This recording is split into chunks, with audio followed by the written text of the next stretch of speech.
everybody, and welcome to finally another episode of Curse Mother Mystery. Tonight we're playing the module Curse of Strahd, but it's been changed, transformed, and we're playing in the system and the setting of Frostmark RPG, everything created by moi. There's a content warning for tonight of bad language, heavy topics, gothic horror, and perhaps some gore. We shall see. But with me, I have a wonderful cast of players. I usually have Lady Lyria, furthermore, our half-elven magist, played by Jules, who unfortunately is recovering from emotional trauma. She has taken mental damage and she is long resting.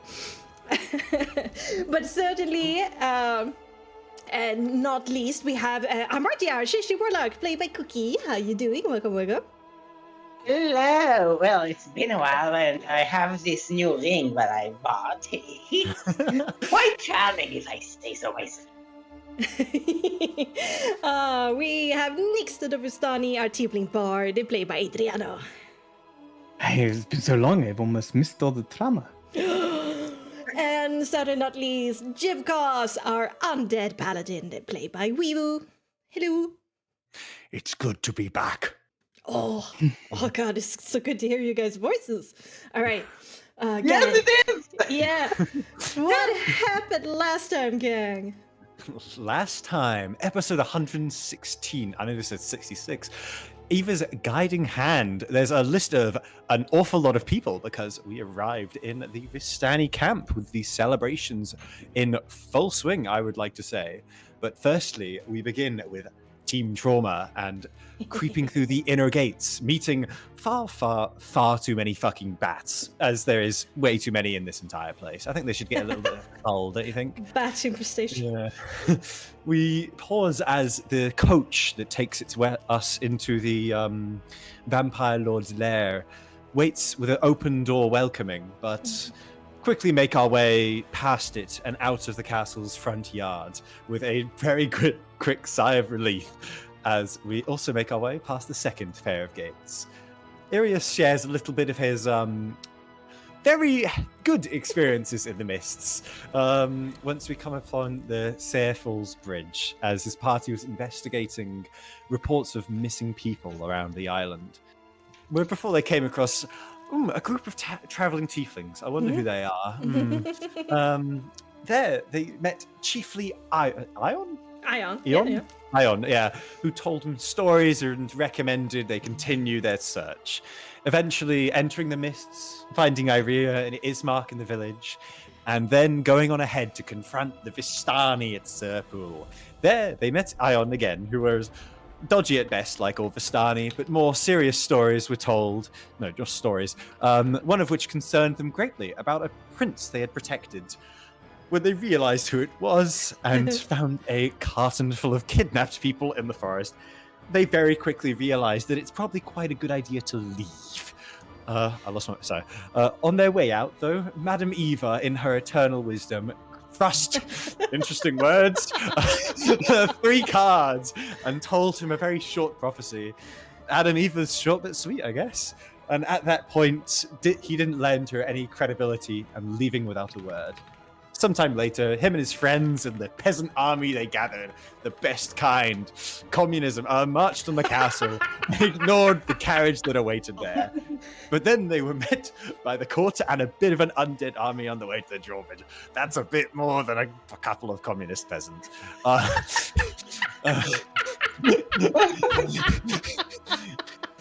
Okay.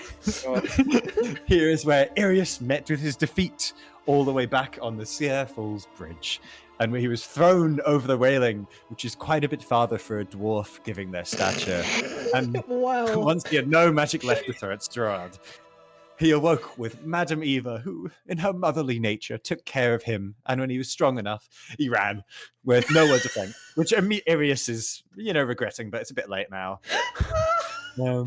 At that point, the trauma, both physical and mental, had transformed him into the creature that you met and ultimately helped to heal.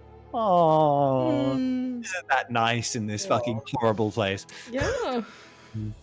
A discussion of the meanings of the cards that were gifted begins, which brings Nyx into thought, which is a very rare thing, and a bit of a monologue, which is a very, very common thing. We're throwing some heads. Holy shit! Okay. Listen, it's been 6 weeks since I could. What Eva really wanted, and consequently, we deliberate if we should visit Sir Pools or not, which is interrupted by a sudden appearance of 3 ravens trying to make contact, but some are bats intercepting and chasing them off, Bit of brooding, quite a common thing with us. Bit more on the bridge, thinking back on our past visions, Vistani, all great, happy things, before we continue on our journey until we have to make camp. During it, the Strad radar reveals that the Vampire Lord visited the Sir Pool and headed back to the castle. And we also murdered quite a few bats. Yes. Thank God. The next day, we make a little shortcut towards Sir Pool, since we're without horse and wagon, and there's some confusion if we should really visit the camp or not. But the violent glow of the missionary Tarocca card persuaded Nyx to visit his home once more, and he has a petulant tantrum. It's normal, but ultimately chooses to trust in his adopted mother. Team of traumatized people, I was going to try and think of another alliteration but couldn't, resolves to have his back every step of the way.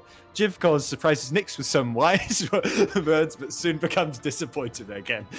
Yeah, you follow the stomping Nyx the rest of the way. Discover a couple hundred camping Vistani by the Sir Pool camp. Nice wee family reunion.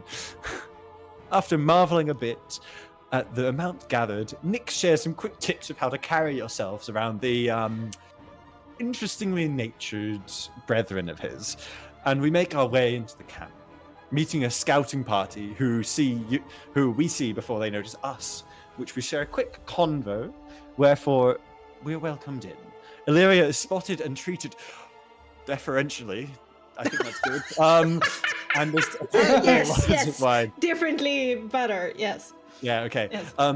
Pushing on, we're submerged into this bad sound. Vistani energy, that can be taken so many ways. Seeing several microcosms of circles and wagons, workstations and central campfires. And Illyria is oftentimes spotted with small polite greetings thrown her way. Jivkos is avoided. Nyx gets some recognition and impressed looks, as unbeknownst to him, Jivkos and Hamasfada, yes, has moved up to walk behind him as almost bodyguards. You walk past the gathered group, listening and talking to Ariel, who seems to discuss something about Strad, noticing us but ignoring us for now, and continuing onward to the original circle of wagons of Eva, the OGs. Seeing the large stacked wooden pyramid, which is Eva's funeral pyre to be, behind the group of gathered Vistani that Nyx and Illyria met weeks ago, but Ion and Durania are not present. Nyx questions if this is what Eva would have wanted, whereas Flora? I don't want to, Flora? French for flower, Flor, yes. Flor. Agreed. Flor, yeah. Hey, I'm walking in. Was Flora agrees with him to say she isn't sure what to do. The van tries to shut down such queries, so more dissent isn't sown, as he argues. When Nyx furthers his point, and upon Savan asking what is wrong with the Vistani, Nyx claims another family now. Aww. They are free to do whatever they want, as it has nothing to do with him, and that stands team to disappoint some of them. Aww. Next, Flor informs Nyx of a found note where Eva gifts him her deck of Tarocca. It is clear that the deck is magical. Deck of many things. As he draws the missionary card at random. Please, no! Why? When prompted, he explains that it represents the personal journey of growing up into an independent and wise person. It is time that the Vistani does the same. The Vistani starts bickering, as always, about who they are supposed to listen to, and we learn that Saban wants to listen to Luvash with his plea of protecting the Vistani in the wake of what has happened, and the Count's plans for them, versus Kato is on the side of Arigal, and agrees they should take this opportunity to grow out of the mud that they are stuck in. Flor explains that there's some people want Luvash or Arigal to become the next Madame Eva. Nyx exclaims frustration. but they all think that Madame Eva wanted them to bow down to a tyrant. And Saban tries to ride Nyx's coattails by twisting them into what he said to argue Luvash's side, of becoming self-sufficient and only listening to the count when it suits him, because that would go so well. And the bickering proceeds. Hamasfodder rarely asks about Pato, and Illyria humorously explains about the tussles in the bushes. Meanwhile, Sophia comes up and asks Nyx which party she should vote for after the funeral. The isolating Luvash, the ambitious Arigal, or the Council of Elders, who want everyone to remain the same. And shares that she's scared of all of this rapid change. Nyx wants the vote to be stopped, that the Vistani learn to live for themselves, and that nothing is owed anymore. And Sophia expresses her hope that Nyx could lead them instead, as Eva's chosen heir. Maybe we need an outside perspective to shed some light on the darkness that festers within. Yeah. Yeah, damn. Good job. What's the reading? Yeah. There's a lot of shade. Jesus Christ. I know you're tall, but come on. I can't stop it, it's just natural.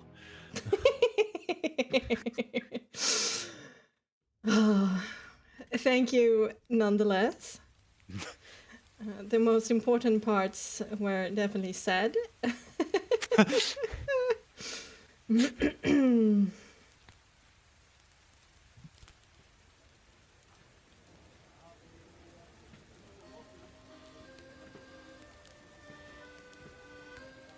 All right.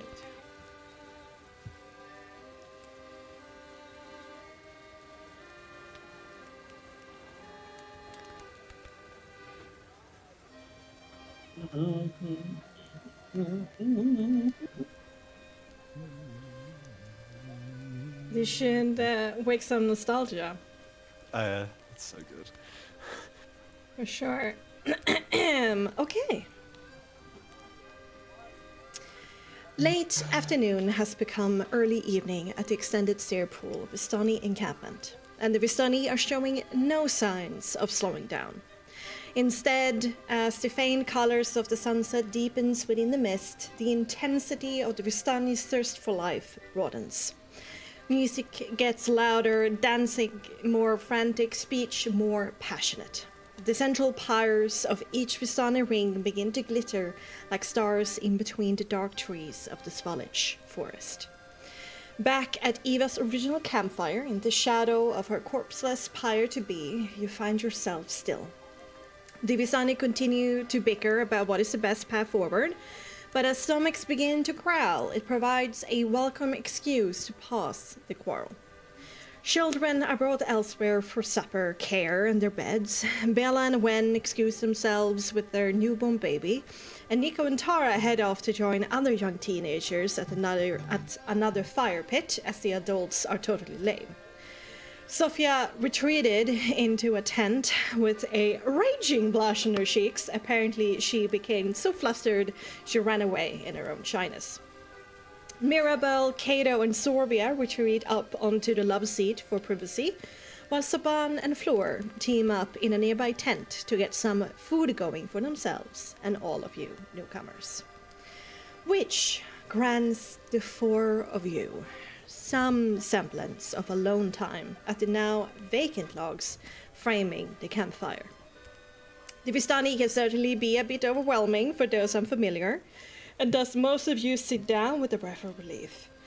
This area has become relatively calm, with only the sounds of the cracking fire, the softly smattering rain on the cloth hoisted above your heads, the gentle crashing of lake waves against the sandy shore, the muffled noises of the softly speaking Vistani up on the wooden platform, and the occasional respectful approach of a Vistani or two leaving an offering at the base of the funeral pyre. After a silent moment of just existing and recuperating some social energy, and for Nyx, gawking at Eva's gift in his hands, you begin to turn to each other once more. So, in drama, what would you like to do?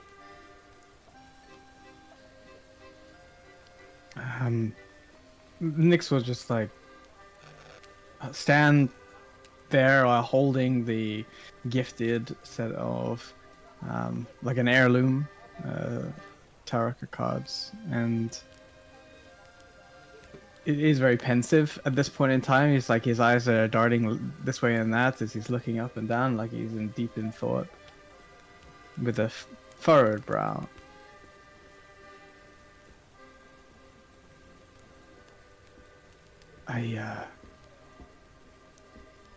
I must admit,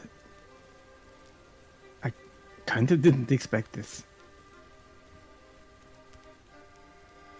Why I not? thought, oh, I don't know. Maybe I was done with these folk at Sepul. Maybe I didn't expect anything to come out of it. Maybe I thought that maybe Dorenia has taken everything from Madame Eva. She assumed leadership. Or that my exile meant that I was entitled to nothing. And yet, here I stand holding something that I never thought I would ever touch. I can still hear Madame Eva scolding me as a young boy as I try and sneak one of the cards off her table. Nix. Matthias Bexxy. As for those ones. I will make a bad question fast for that. That's the longer. But one thing I did not understand, but Are you close to your mic? I think so, yes. Okay, how about now? Yeah, Better. a bit better. Can you Okay, just... so I need to... Yes. Okay. Nix, one thing I didn't understand is that I did not think you'd like to be involved in this tiny business at all. But there's one thing about wanting to be involved, and then another thing to be thrust into your hand some sort of legacy that you're expected to lead. It's pulling the same card that Madame Eva gave me. You can't deny that some sort of magical shenanigans are happening here. Yeah, I do not deny that things are a bit fishy, but I would just like it to have more careful approach. I do not think we have enough information yet on how to act. This is true, which is why I think that I need to get a handle on what these cards can do. And if we are lacking information, surely the cards that tell the future should provide at least something of a guidance. No? More than we have. Hopefully. I will also... Illyria leans over to kind of grasp one of your hands, and she squeezes. Her hands give you like a quick smile, but then her face kind of falls back into being serious. Whatever you need to do, I got your back. If you say the word and we're out of here immediately, or if you want something more, then tell me how I can help. As goes for us all. I'll be clear with you all. When I jumped into this camp, it was my entire intention to just wash my hands of everything. Like, I could give a damn about how they would drink to the memory of Eva without knowing who she truly was, and desecrating her memory with these deals, the Lord, that clearly were not what she intended. And to throw some insults, to tell people to go fuck themselves, needs no further encouragement from me, usually, but it was my intended goal to just absolve myself of my past, but here I am standing with a piece of my past in my hands. And the words of a cousin telling me that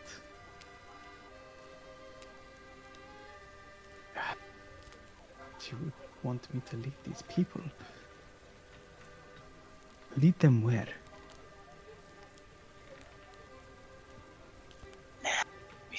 Yes, a good thing, all in all. How further in military stuff.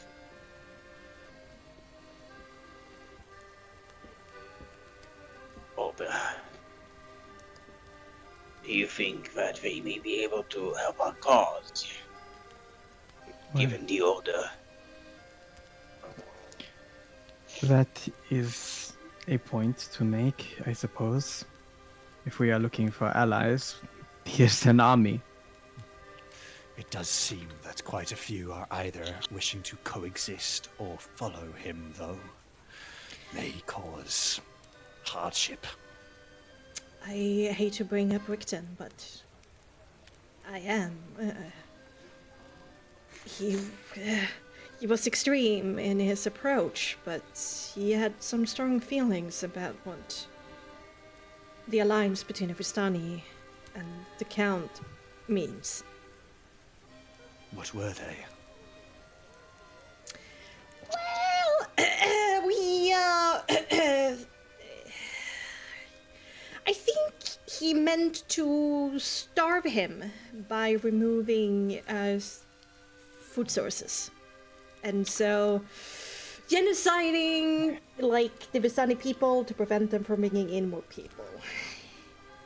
That is... Yeah. fucking terrible. Extreme. Killing our people, the people that I have known, people of this land, just to prevent Strad from being able to feed or grow. That's not a solution. And everyone around this camp has no idea about what kind of solution is required to actually be free of that monster. I believe there is only one, but I know they would not agree with me. I hate to point out, I certainly do not agree with the approach, but to make the Vistani stop kidnapping people would be a good thing. If the Right. Vistani may leave, why do they stay? They are permitted to leave. They do not have free reign of going in and outside the mist. Ah, It's not like I could just leave you all inside the mist here and just go on my merry way. This is done at Strad's behest. But that is a point to make. This land is what is containing these people. I wonder, would it not be better for them to not be here? would it not be better for there to be no way to contain them? Well, to do that, we would have to clear the mists, and to clear the mists, we need to have the backing of as many people as possible to be able to overthrow Strahd. And to gain the backing of many people, you're basically saying that I would have to convince hundreds of Vistani here to follow a cause that is not keep the status quo, or, you know, do a little thing every now and again. We're talking about revolution. I think that is the only way. Perhaps the Vistani people are comfortable with our current arrangement. Maybe if we show them that the alliance with Strahd is not a sustainable way of life, more will march toward our cause instead of Strahd's. That will require me to join the foray of this mockery of a voting system and put my name in the hat, so to speak. Perhaps it may not be best to do it so straight on in anti-Strahd, as it seems he has come here himself and will therefore be able to know if something like that happened. sense. Oh, it doesn't matter even if you had never come here. I'm sure someone in this camp has some form of direct communication with Strahd, or he's watching from the forest line, or wherever. I mean, but that doesn't really change anything. Whether he knows or doesn't know, one way or another, he's going to know. And it's not like I have any true favor with Strahd right now. And Nyx like rubs his neck, remembering the time when Strahd pulled him out of the hole by his neck. Yeah, even I doubt what I can do currently, and he's not happy. I am very sure I would have negative in that. So if we're on negative, what difference does it make? It's time to stop pussyfooting around the name of the monster that runs these lands. But I still think my first thought might be prudent. If information is lacking, Agreed. it would be interesting to see whether or not these cards actually are able to provide us with anything. I do not think we should do it in such an open space, if we do. Well, no, I can go into one of the Vistani wagons, and maybe Sofia can afford some sort of space that is away from prying eyes. They can have some time to myself to be able to understand.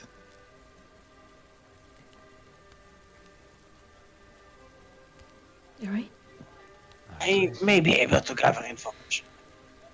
Yes, well, this is one thing. If I'm Perhaps going to be turn doing into that, it would be great if each of you could, split up, mingle, try and gain some information about what is being said about Aragal, Luvash, and the elders, and what their points are about where they are going with trying to convince others that their way is the best way, and give me some sort of ammunition to, well, combat their arguments. Yes, I can perhaps change my form to a tiefling, and then I'll be a lot less threatening if someone has hostile intentions towards us. I am unsure to what extent I could do. It's not really my forte either, also considering my history with maybe it's better me and Jivkovs remain here to hold the fort, so to say. Stay with you, and also as there is a chance that Strahd may return here. Well, Jivkos, here, you don't have to be kept out of the loop. And Nyx takes his hat of disguise Nice! and tosses it to Jivkos. I don't know if he's actually seen it work. No. You just No, you haven't seen it work, no. He just looks down at the hat and then looks back over to you. get used to it, feel it out a little bit, but it's pretty straightforward once you get the hang of it. You just think about who you want to look like, and poof. I don't need it here. Okay. Is there something I should look like other than a tiefling?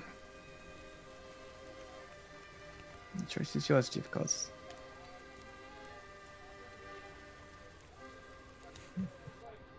Yeah, what do you want to look like? That's a good question. For Jivkas, this must be a huge moment. Oh of my like, God, holy yeah. macaroni. He is currently, like, looking at the hat between his large claw-like hands. Just not looking at the hat, but rather looking through it and just thinking. As he then places it atop his head and attempts to use it to look like his old self. You need to attune. You do? Yeah. Well, he doesn't know that, so he's going to try it and then look disappointed. Like I said, get used to it, learn with it, sit with it for a bit, think real hard about it for about an hour, and You could have then just maybe- said, I need to attune. And then it would not be as embarrassing. I mean, you look pretty cute wearing the hat, nevertheless. That's the way. Chris just like sighs deeply. I do agree with that. And Nyx basically gives like looks to each of you before wanting to Yes, go over to Sophia to try and find a way out. But feel free to say anything. I don't want to blow my cover, so I'll go pee for a bit. And Hamasfada is going to go into the woods for a bit, and you hear the distant sounds of like nuts cracking, which you know is bones cracking, and you see coming back this really cute like neighbor's daughter, sort of red teeth willing with like really pale blonde hair, which is tied in like a pigtail with the biggest eyes, and like this kind of stupid but like in a charming way smile, almost like a tiefling bim. I don't know, say like himbo, like that's the female version of himbo. Bimbo. A bimbo, yeah. Jesus. So it's like a tiefling, like a Vistani Valley girl almost. Oh god. Valley Girl Tiefling. Valley Okay. Girl Okay. Tiefling. Barovia Valley girl, yeah. Have you tried mushroom assisted meditation? Oh my god. Oh my god. Oh my Yeah, god. I Nice. I need a sip. Excuse of me, my is that my wine. head? Like, Arigo is really hot. What if you guys like learn about Strad? I know he's like really hot, right? And Oh, like God, she's walking yeah. with almost like a skip to her step, so it's like really Okay. jovial sort of. Fucking hell. Nightmarish. presentation. Okay. Alright. Is this my mushroom spice latte? Hello, Extra Nick. cream, 100 degrees. Okay, yeah, fucking. Okay. God. Illyria puts a hand on Iria's shoulder and she says, well, if we're going to split up, I think it's good for me and Irias to go. I think he has a dubious presence, and if he's with me, I think people not look twice on him. And then I guess Valley Girl Vistani can go Yes, with Jubcast. what about me? Yes, oh. Yes. Is he stranger. like burly? What? I mean, no, he hasn't transformed yet because he needs an hour. Yeah. Yeah. I guess you can go with Jubcast. Yes, I can go with Jove, cause I can talk about so many things. Vistani fashion and like what's my favorite Vistani drink, you know? Yeah. It's a shoe-in for retro. Oh my god, guys. Lyra pats Oh your God. rotting shoulder and she says, good luck, I'm going. He just sort of nods, just still like holding on to the hat, and goes to go sit down at sort of the well, he'll wait to see where Nyx goes and then go sit down sort of nearby it, so he can sort of wait around there while he's attuning. Smart. And he will also just real quick check if fucking Big Daddy Strad is here. Illyria shoulder punches Nyx, and then she takes Iria's hand and she heads into the forest to see what she can find out. The Strahd radar tells you Stradar. the Stradar. Oh, Radar, nice. yeah. Nice. Stradar. Stradar. The spreader. Guys, you like my Stradar? Stradar. Stradar. Oh my god, that's It's going crazy. my brilliant, it's Strada. Okay, people. Okay, I'd okay. rather be with you. Guys, this is not set. It's like I feel like it's like over this way. Jesus Just got the names. If it Christ. was in that voice, if it was in that fucking voice, God.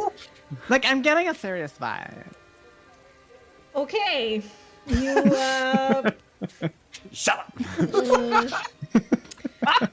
you close your eyes. And you focus not on the head for a moment, but Strahd instead. And your mental kind of military kind of radar, like your vision turns like green, and there's like a, pinging noise, and like a handle of a clock that pulsates, and go ping, ping, ping, and you get like a little like pinging light. As the raven flies about 45 hours northwest. West-northwest. Probably, therefore, in his castle of isolation. Yeah. That The feels a little vision. far for the castle, but yeah, I don't know. Oh, you said northwest, not southeast. Yeah. West. It was northwest, yeah. No. West-northwest, so more west than north. But Oh yeah, so somewhat it is north. probably it is the castle. Yeah. What? It is The- the castle, or is it No. further? I don't know the geography. Ravenloft, as a raven flies, are a couple of hours north, east of you. Okay. Yeah. Where This is 45 hours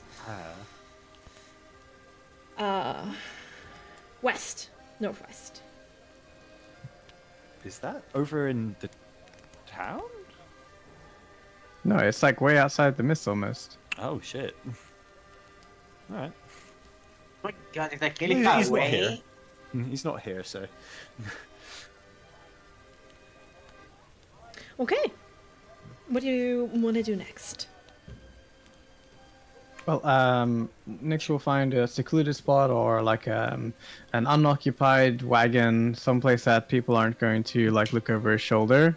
Mm-hmm. And he's first going to identify the cards to learn how to use them, and then he will proceed to perform a reading for himself. Damn.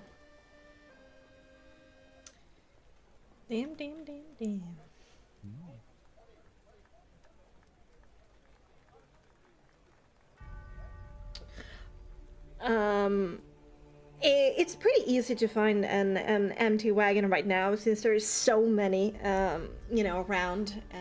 And there's certainly one like parked here that is pretty close. It's like dinner time, so most Vistani at this point have like joined some kind of cooking station to make food, or sitting somewhere outside eating, because Vistani prefer to eat communally outside rather than isolated inside of the wagons anyway. And considering the Vistani is very much sharing is caring kind of behavior, like basically what's yours is mine and the other way around. There's only like personal effects that are truly treasured. So walking into somebody else's wagon to use the space for a while and not anybody else being there is completely fine. Sounds very Swedish. Whoa, allemansrätten,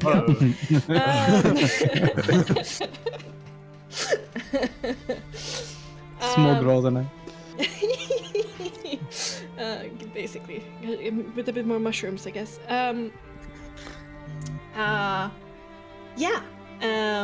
Jivkas, you said you were gonna stay outside, and Yeah, so kind of not far off where Yeah. Nix is, just so it's slightly in sight, and then just sit down and attune to it. Chill. Yeah. Maybe like listen about if he can while he's attuning.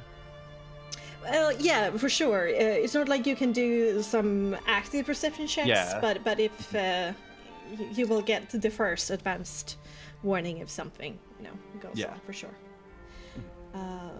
Sure. Yeah. No problem. You do get a lot of strange looks, but in comparison to how you remember like Barovians would react to your kind of like cursed state whenever they would walk into you, you know, in the woods. A lot of screaming. A lot of screaming, a lot of running, a lot of monster calling, a lot of dread, a lot of shitting their pants. Passing out, yeah, all of that. And whilst the Vistani don't particularly like the way you smell, they have some standards. The look they give you is not warm. It's not inviting or welcoming, perhaps not, but it's curious. Like, indeed, your curiosity, a trinket, something to perhaps find out what's going on with you. And even if it doesn't feel completely right to be treated this way, it's certainly a welcome change. Much. There are some Vistani who try to go up to kind of like poke at you and ask you very personal questions. Like immediately, unabashedly, immediately goes for like, so are you dead? Or are you as furry down there as everywhere else? In that vein. Yeah. In that vein. Yeah, they're Vistani. But I guess since you're focusing, you kind of give them like a look of, I'm not going to interact with you. I mean, he'd answer some of them, like, yes, he is dead. The other ones he wouldn't answer. Whoa. Like, when you start answering these questions and tell them that you're dead, if that is what you do, and like start opening up a little bit to them, there is a crowd gathering around you, and gossip is spreading. God. Oh, no. Orgy of cows. This is going to be a snowball effect. What do you want to do? Hamati, go. I'm there. You're right. There. Organize it and be like, okay, guys, I know you have a lot of questions, but he's working really hard right now, so please don't interrupt. If you have any questions, I am his manager, so you can come to me, and I will answer any question you may have. Now, then, let's just make a nice line over here, guys, yes? And I will gladly answer for it. They were suddenly a little bit irked by being like shepherded around and having to like obey these rules, but because they're so curious about Jivkos, they kind of do, and and like the first question that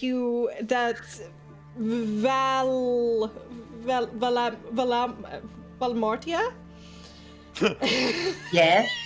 get is Miss Mafia, please. how much- It's Miss Mafia. Oh, wow. The first question you get is, how much does it cost to rent him? Well, he's not really for sale, you see. He's his own sort of undead cowman, so we don't really want to infringe on his right that much. You're a But tough negotiator, I like that about you. Okay, but what about 2 gold pieces?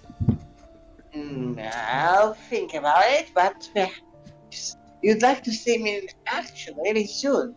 As soon as we are finished, he needs to concentrate. It's his free time before he does what he does. You know, being an undead cowman is not really natural. You have to work really hard for it. You have to concentrate. You have to be you need to have some quality time with yourself. You know what I mean? You know, and.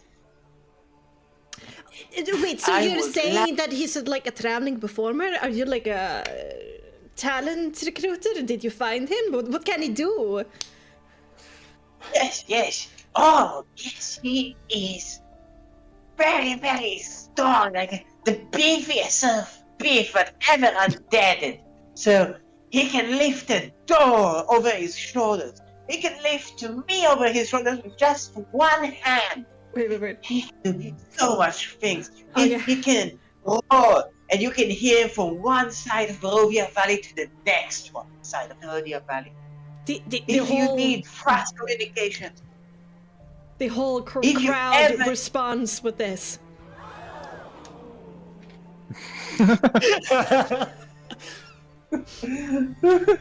God. They're gonna start asking, when is the performance? When do we need to be back? Which circle of wagons is this gonna happen at? You know. Yes, of course. We will need to set up a bit. We need to do something else. This is a quality performance, and it is sponsored by very, very, very kind.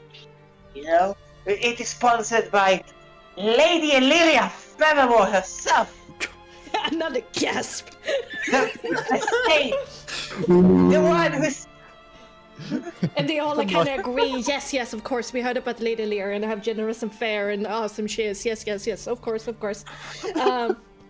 There's a woman who holds kind of her hand and like she shouts like, I'm a professional kind of stage designer. I can start getting working on a stage like right now. That would be lovely, but unfortunately enough, the work, the content of stuff of our performance is such a confidential thing. We only do it once. We only make one performance once. It is a once in a lifetime performance, or once in an undead lifetime performance. So we have to keep it secret, right? You're all right now privy to secrets. Not unveiled by any man before. Yeah, guys, I've heard this spiel before. They're not prepared. They haven't really practiced. This is a normal tactic to kind of like hide how insecure they are.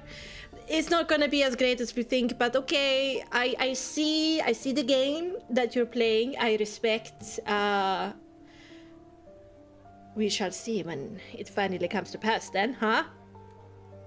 When it comes to pass, your mind will be positively blown. You just wait, sir. You just wait. And this is kind of what continues going on. Like Vistani kind of like then kind of leave and like okay, something like is gonna happen. And As Vistani she's come. speaking, she's going to try and lead them a bit away from give them the. But here and there, but here and there, Vistani kind of come and kind of like run towards Jibkos and kind of get stopped by you, Hamartia, talking about the performing undead cow Yes. act that they're so excited to see, and so it's spreading. You've got will have tried to correct them to Minotaur, but probably not worked.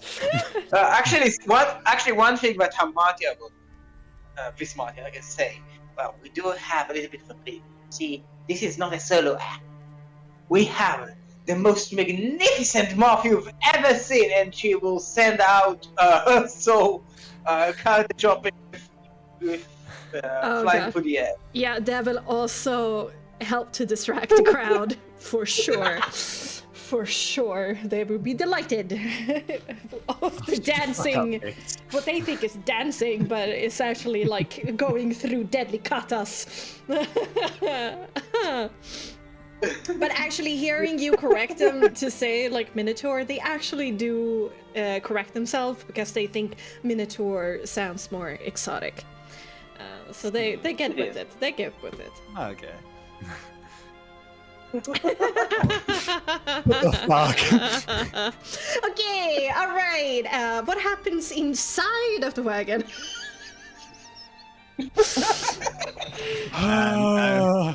Guessing Nyx is somewhat distracted a little bit with like the conversations going outside and like, what the hell? I leave me alone for 5 minutes and now there's a performance? It's all Hamartia's fault.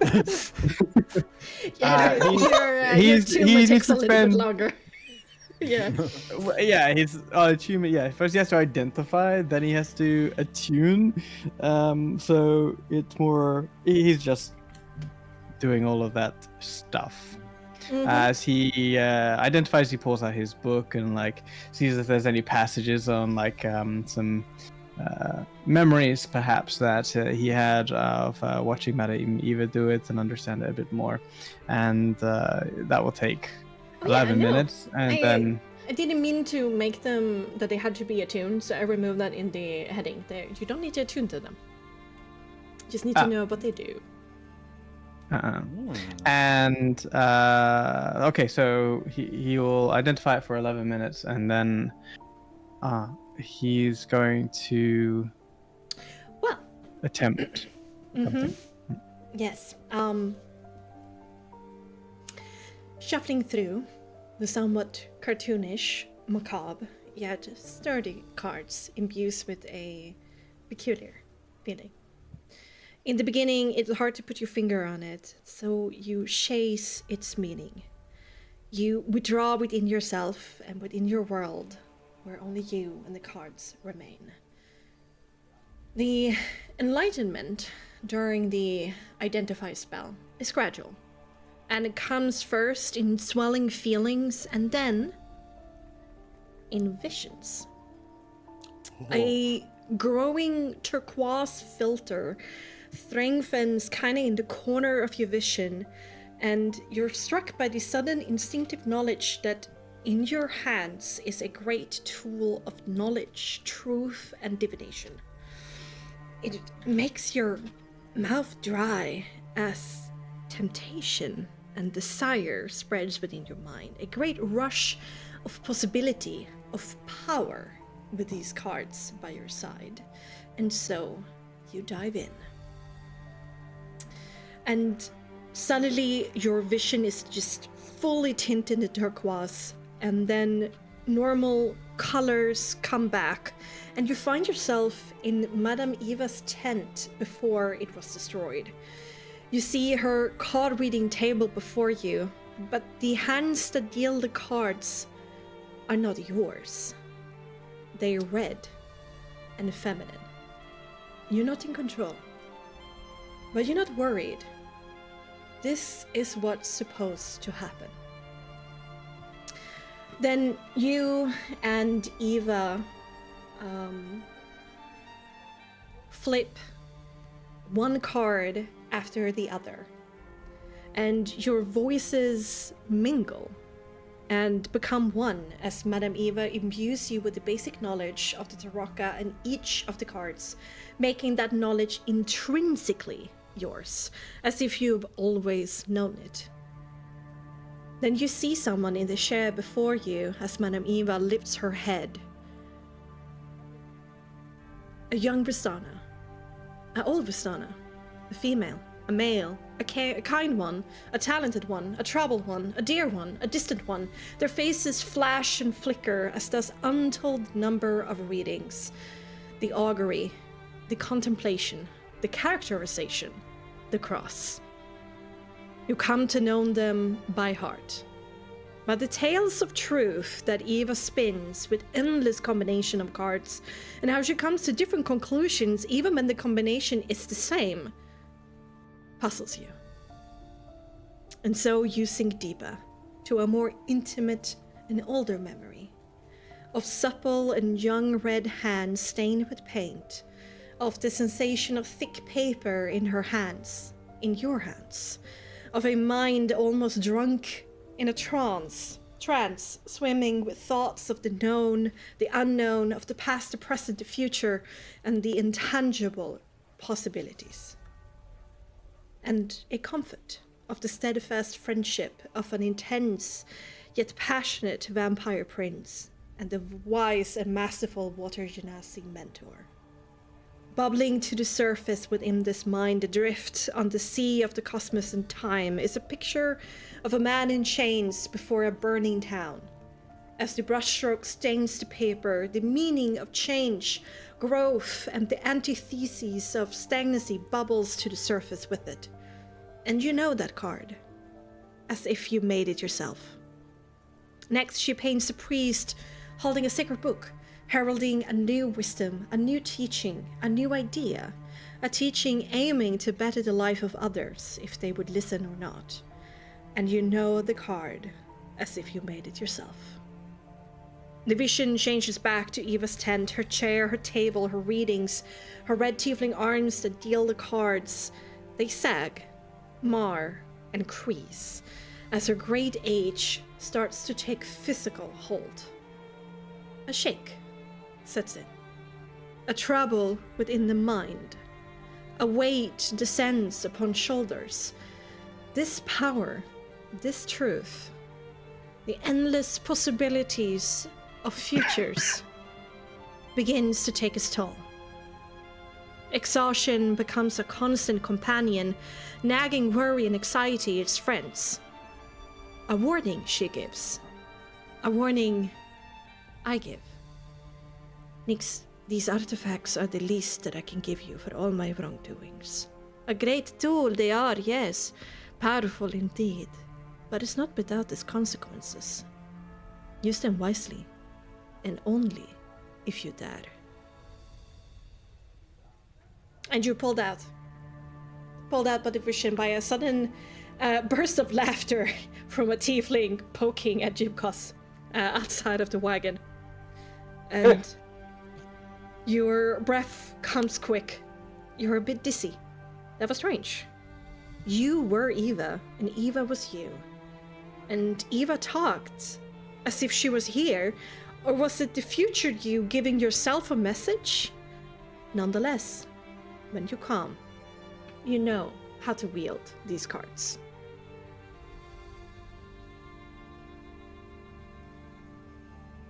Nyx's brow furrows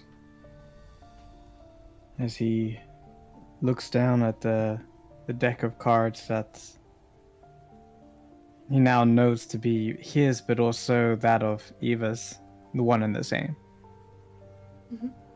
He stares down and has a look on his face of contemplation, of weighing up the options. And he says, quietly, under his breath, by the bonds I've made,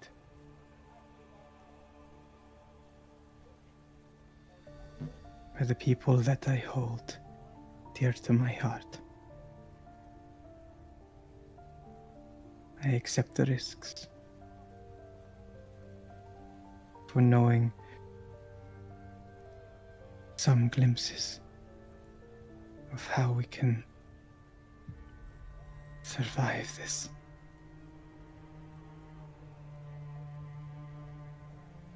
And he closes his eyes and thinks of Eva, and he has these memory flashes of her, like, in rare instances of smiling or watching Nyx. And he has these very calming emotions coupled with it. A single tear will creep down his cheek as a small smile appears over his face and says, I know you'll be with me. Show me now. And he holds the deck of cards to his chest and thinks of a question that he must ask for the deck to reveal some form of information, perhaps. And he says out loud, what must I sacrifice to free these Vistani from the mists and ensure their survival? And he will draw a card from the deck, and put it down as he uses the cross part of the deck to perform his first reading. All right. Drum roll. Damn. What must I sacrifice?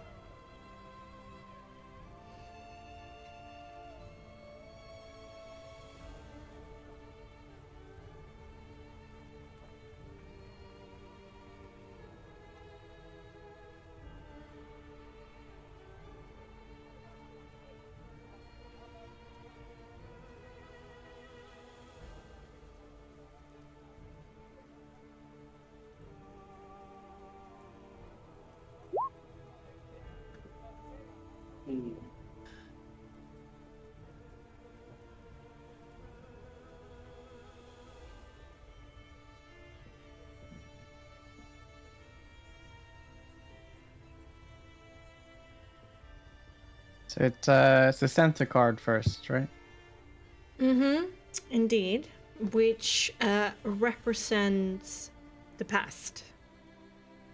The first one, no, sorry. The present. The It represents the focus of the reader. subject. Yes. Yeah, the subject of the matter, right? Yeah. Yes. So let's start. I was a little bit thrown for a loop because I didn't know if you're gonna, go in that direction. But the beginning of what I've prepared still stands. Okay. So holding a hand over the deck, kind of shuffling them out on the table, just hovering above all the possibilities of cards you instinctively draw, and put face up, not reversed.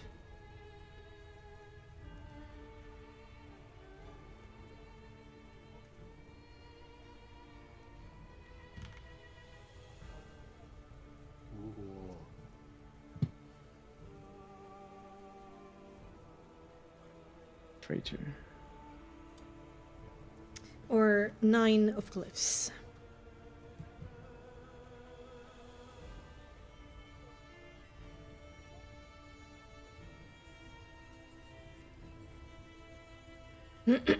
And of course, you can certainly try to discuss these cards and the readings out of character, also using Weibo and Cookie to help you. So if you want to read their meaning aloud, these cards, you certainly may.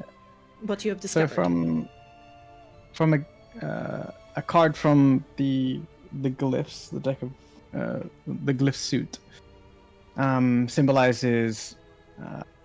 Well, they all kind of symbolize various things, but generally they symbolize faith, spirituality, and inner strength. Suited thought of leaders, philosophers, advisors, priests, and those who devote themselves to the service of a deity, an ideal, a higher power, or heightened philosophy. On the side of good, it represents willpower and dedication. On the side of evil, it signifies weakness of the character, self-doubt, and betrayal. It can also symbolize health and healing, as well as illness and disease. It is also a point of importance to know that this is one of Nyx's cards. This was one of the 3 cards that Eva pulled for him, representing Nyx and his journey. So in the... where is it for the party's card? Oh, there it is. Okay, so under... Traitor, you trust in your haven is becoming corrupted and cold, and in turn you betray and stray. Indeed. Mm-hmm.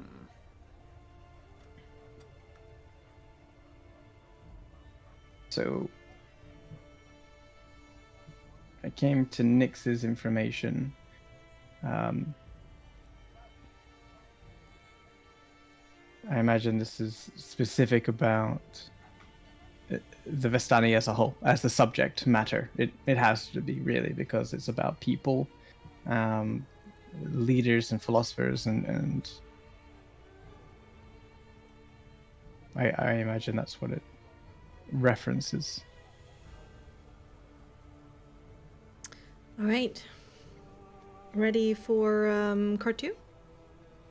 Yeah, I will pull to the left as the card of the past. Indeed. Oh shit.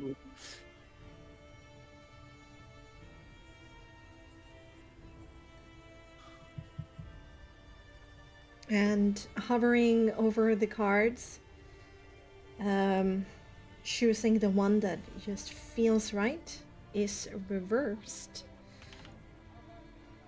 The Diviner. 2 of stars.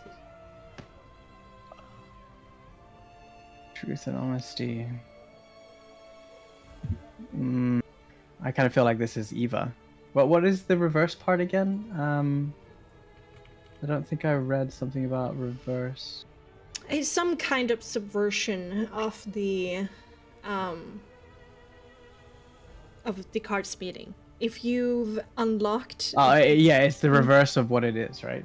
yeah, or in some way reverse. It doesn't have to be the direct, like antithesis to it, but some kind of subversion of the original meeting.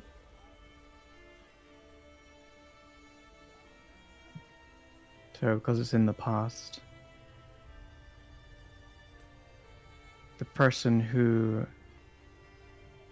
So, diviner is truth and honesty as a basic, but it's inverted, so it's lies and deceit. In the past, when it came to the Vistani and Nyx, he was lied to about who he is by the Vistani. Even Madame Eva didn't tell him the truth. And to the Vistani as a whole, the Strahd lied to everyone.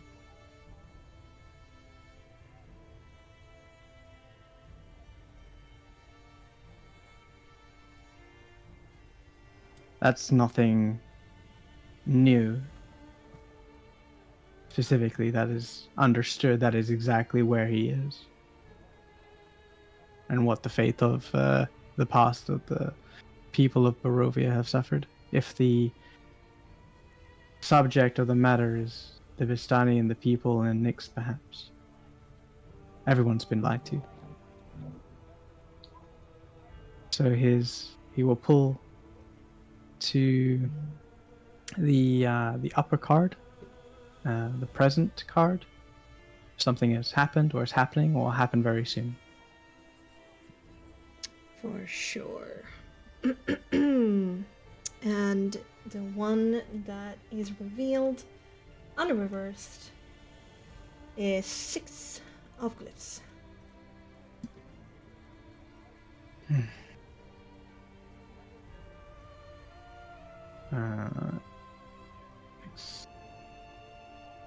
Was also given the Anarchist.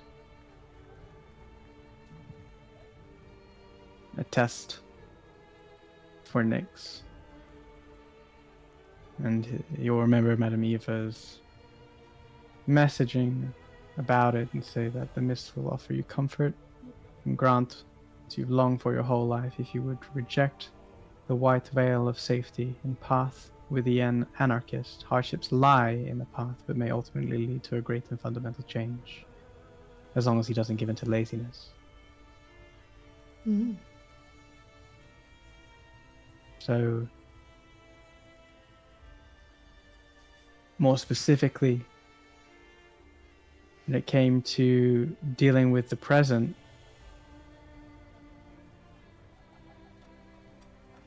the deck are referring to Nyx more specifically, as per in line with his question of what must he sacrifice. Yes, indeed. Therefore, he will pull the future card to the right. The big card, perhaps, about what kind of course of action or consequences that could potentially come from that. And potentially the most uncertain and worthy of conversation. Where other people's active wills may disturb the future card's purity and even render the future completely false, depending on what we choose to do. Indeed.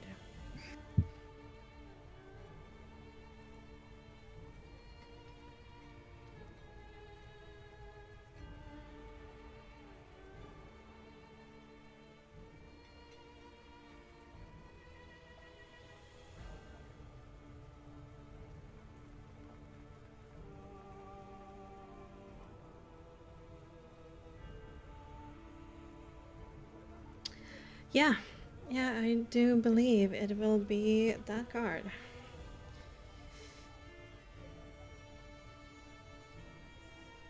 So, the card for the future, the right card, will be One of Swords. Not that I know you choose swords. Swords symbolize aggression and violence. It's a suit of warriors, be they paladins, soldiers, mercenaries, or gladiators, symbolizes power, authority, and dominion. Therefore, also represents governments and leaders, whether noble or corrupt. It's not inverted. Therefore, the one of swords is the Avenger, justice and revenge for great wrongs. I wonder.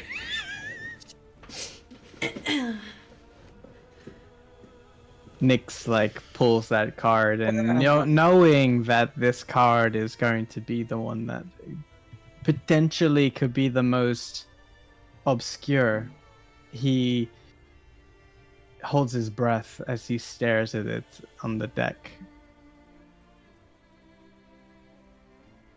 And he says to Eva, the memory of Eva, as if Eva's sitting opposite and saying, "A little on the fucking nose, Eva."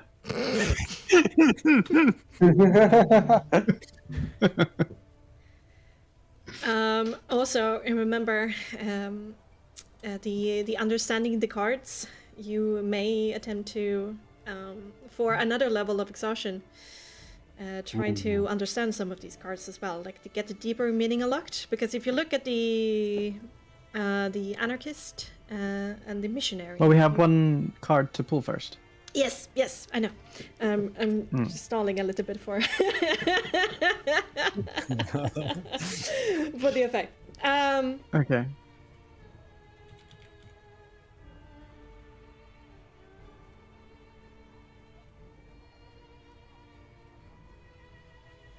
Show me the journey card. The card of how to get there. Yeah. How to get from present to future. And you'll pull 4 of stars. Yeah, pure. And it's not inverted, therefore reevaluation, caution, and deduction. Stars cards for reminder they symbolize general desire for power control over things beyond the ken of mortals. It's a suit of mages, sages, and intellectuals. It also represents the triumph of magic, science, and reason over religion, mysticism, and superstition. I don't know about you guys, but this kind of reads to me that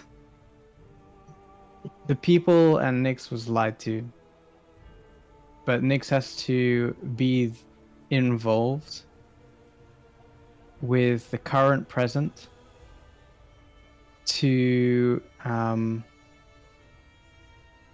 be a part of the justice of from the question perspective. Let's not forget what must Nyx sacrifice to free the Vistani, and that is he shouldn't be lazy and get involved, and using logic deduction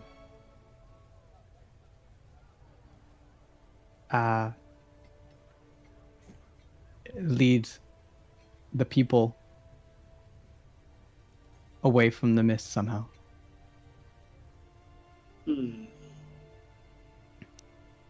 The reading here basically suggests that Nyx should be a part of the political process that's going on in the Vistani camp and win the vote of the people to be an agent of change, the anarchist of the system. What do you guys think? I would say so. Like, agreed, basically. I think I can't think of a better explanation, so I think I'll go. Okay. So I can choose to. What's this? Meditation for 10, blah blah blah. With Fortuna Magna cards, you may choose which ABS to pair with. Oh, Abilities the card. cards. Abilities cards to pair with. If you fail a check to discern deeper meaning of the cards and suffer a level of exhaustion. So it's a DV14 Mm-hmm. empathy. Mm-hmm. What is the plus? It depends upon which suit the card belongs to that you want to learn more about. Right. So up here. So- Yeah. So if you would, if you want to learn a sword card, it would be empathy resolve. If it's stars, is Right. empathy cunning. If it's coins, is composure. And if it's glyphs, is intelligence. And if you do a Fortuna Magna, you get to choose between the four. And if I fail, I get exhaustion. But given right now we're just collecting information and potentially sleep, there isn't really too much risk about it if we want to learn deeper understanding of a specific card. Now, the reason why we might want to do this is because once we learn the understanding of a single card, using it in the future means that we get a better understanding of the reading more specifically. Yeah. If it has been used before and Nyx has done a check on trying to understand what that is. Yeah, Right. so for example, Madame Eva during division gave you 2 cards, so she unlocked the deeper meaning for you immediately, as if you were there during the creation of them, which is the Anarchist and the Missionary. And as you can see, that there's more information about what the card means, and also what the reversed version means, what it signifies. Also pay in mind you've already, by doing this cross, spent a level exhaustion. I see. Oh, Yeah, the first level's not bad, not great. Second level's bad. Yeah, it's not that bad. But I suppose also recovery is difficult for 2 days worth. So I think for the first reading, given that it feels like the reading is somewhat clearish, I will don't also think point you need- out, if you do manage to unlock all of the cards, if you go for that, the cards will gotta catch them all. the cards will speak to you some additional knowledge. The heart of the cards. Nice. Yeah, we're gonna be here a couple of days here. What do you think? Should Nyx get exhausted? A chance to fail and become 2 levels exhausted? Because it's only speed, right? Second level? Or is it... I'm trying to remember. Yeah, I think, or is it weight? Exhaustion is like... The first one is... disadvantage on ability checks, and the second one is speed Yeah. halved. He Which doesn't is need... honestly one of the worst ones, yeah. Well, yeah, so in disadvantage combat of it it, like, is, then but we're speed not halved. going to be... Yeah, but Yeah. we're not going to be in combat. So he's already got 1 level of exhaustion. You sure about that? Are you sure about that? Well, Nyx has... Does he need to move that far?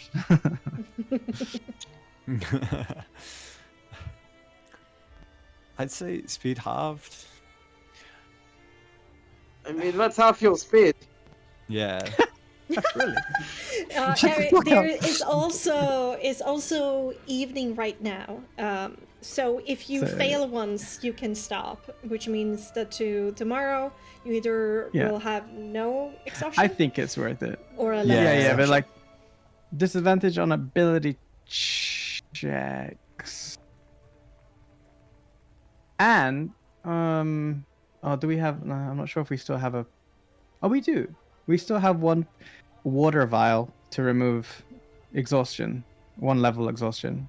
Oh, That would only be if we really need to, like, get you fucking going. Yeah, Yeah. for sure. Like Yeah. drugs. Drugs! yeah. Pumping So I up! don't think if it's gonna be basically we're gonna sleep after this. I don't think there's really much risk. Yeah.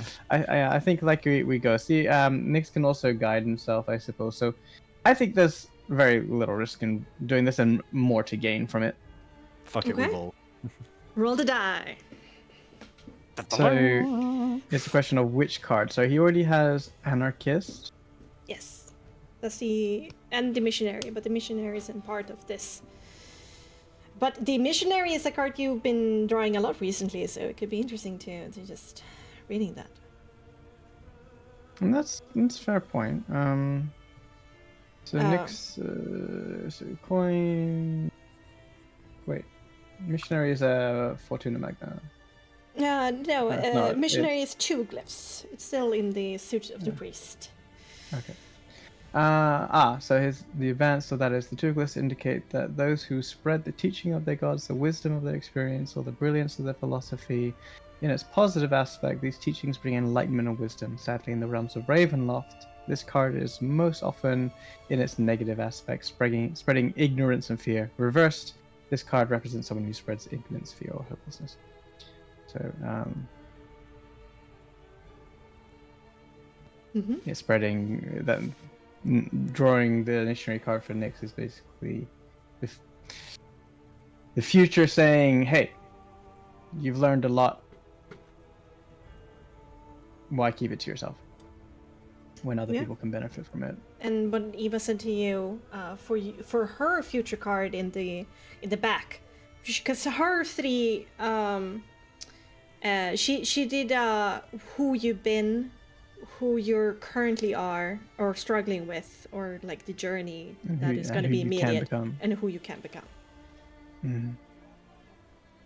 Okay. Well, I don't need to roll for the missionary because we've already got it. But No, yes, that example. The saving throws or the checks for resolve for swords, cunning for stars, composure for coins, nice. and intellect for glyphs. Yes.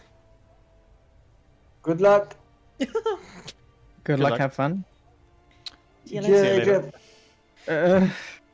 I mean, it's kind of a crapshoot at the moment. You can choose whichever one we want. It's like it doesn't make any real difference at this point. But so we don't have to do the Anarchist since that's already unlocked, I believe.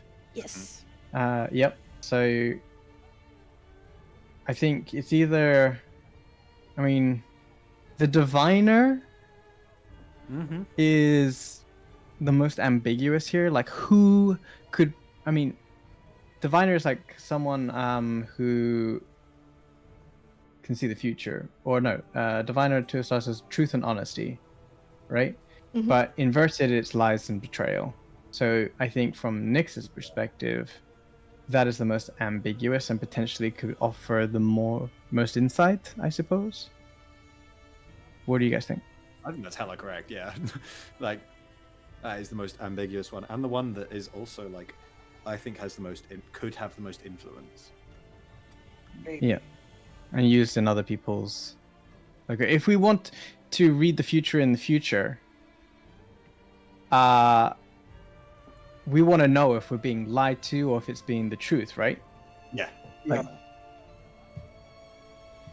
but that's just the basics of what the Diviner card does. But it could be more advanced stuff as part of the Diviner that we could read into to make the reading more accurate. Okay. Okay, so Diviner is stars, Mm-hmm. and that will be a empathy, cunning. Yes. DV14. Plus the cunning, right? Yes. Empathy, cunning. Okay. And he will use guidance, obviously. Empathy, cunning isn't that high, or plus 2. Only a +2. Yeah. Stars. The suit of wizards, of intellectuals, and fire. Nerds.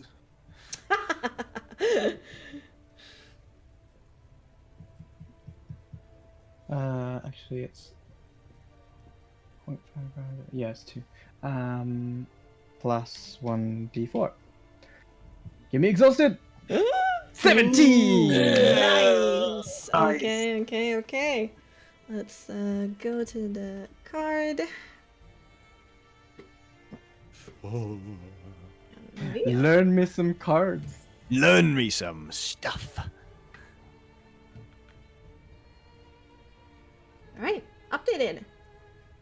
2 cards symbolize a solid understanding of consequence and meticulous preparation. Science, the healing arts, and benevolent magic are all a part, as well as honesty and truth. This card represents those who seek vital knowledge for the benefit of all. Unlike most Tarot cards, even in reverse, this card indicates something positive, compassionate deception, such as protected by. That's a good thing that we rolled on that. So it's not about lies and deceit. It's more about, hiding information for the betterment of Nyx. So for lack of a better way of explaining it, Nyx was kept in the dark on purpose. Gasp. Yeah.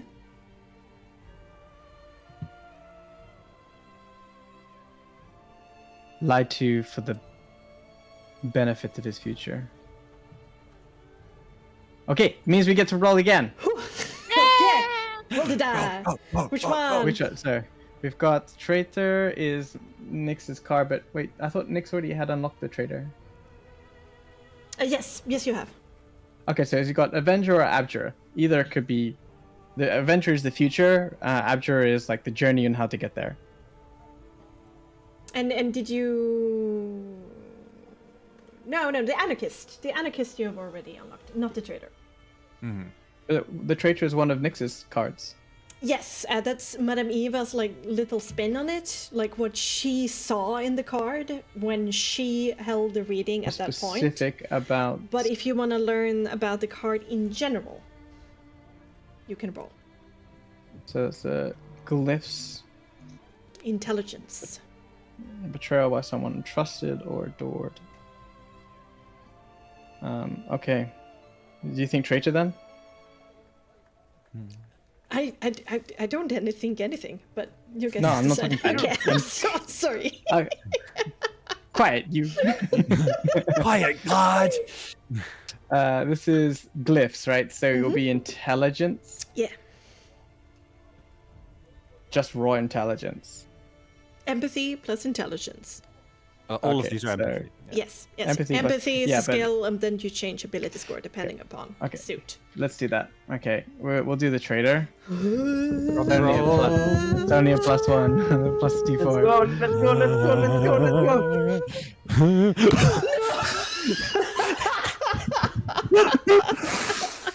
I got tired. This is all still a little bit new to you, and the rush of the diviner, and then looking at the Traitor, and all of these personal story and history and memories, it gets a bit overwhelming. And the same shake that Madame Eva had, you get. Nyx will put the cards together. Somewhat sweaty from the exhaustion and the effort it took to delve into his past and what's Eva in his head, and put them back in the deck, and he'll come out of the wagon. I think the amount of time that you spent inside of there with the cards have been enough of time for Chipkos to return. Yay!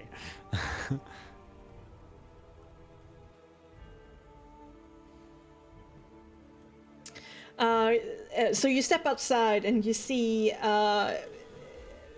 Valley. What did it say? Valmartia? But you know what? Before that, let's go for a quick break, and then continue an hour more. Does people have time for that? I got time for it. Yeah, I have to go at 12 a.m. Sharp. So that's in an hour for in a- you? Yeah, Okay. So let's just refill drinks. I need to refill my drink, and let's get back to it. Okay. Nice. Okay. Epic. Let's go.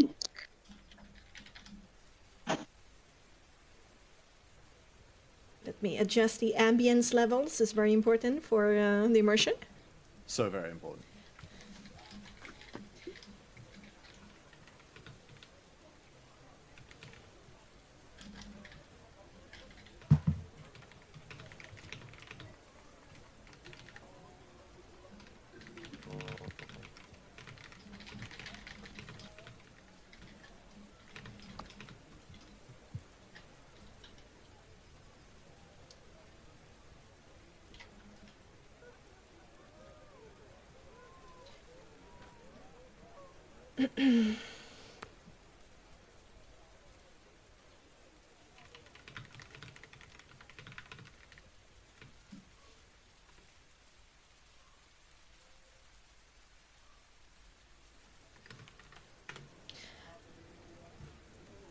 That's a good reading, Adrian. It's pretty spot on, but could have been more. Who knows? Okay. Yeah, Adrian. I mean, the dice gods will what they You want. mean the card gods? Well, Nyx's energy gods, I suppose. Like, oh, this is hard. Oh. My god, I'm so tired. Oh, What's wrong with these cards? Why do they make me so sweaty? it's not me, it's the cards. Sure. I can quit anytime, guys. Fuck's sake, he's addicted to the cards. Just one more card. Just one Just more. one more card. It just fucking dies from exhaustion.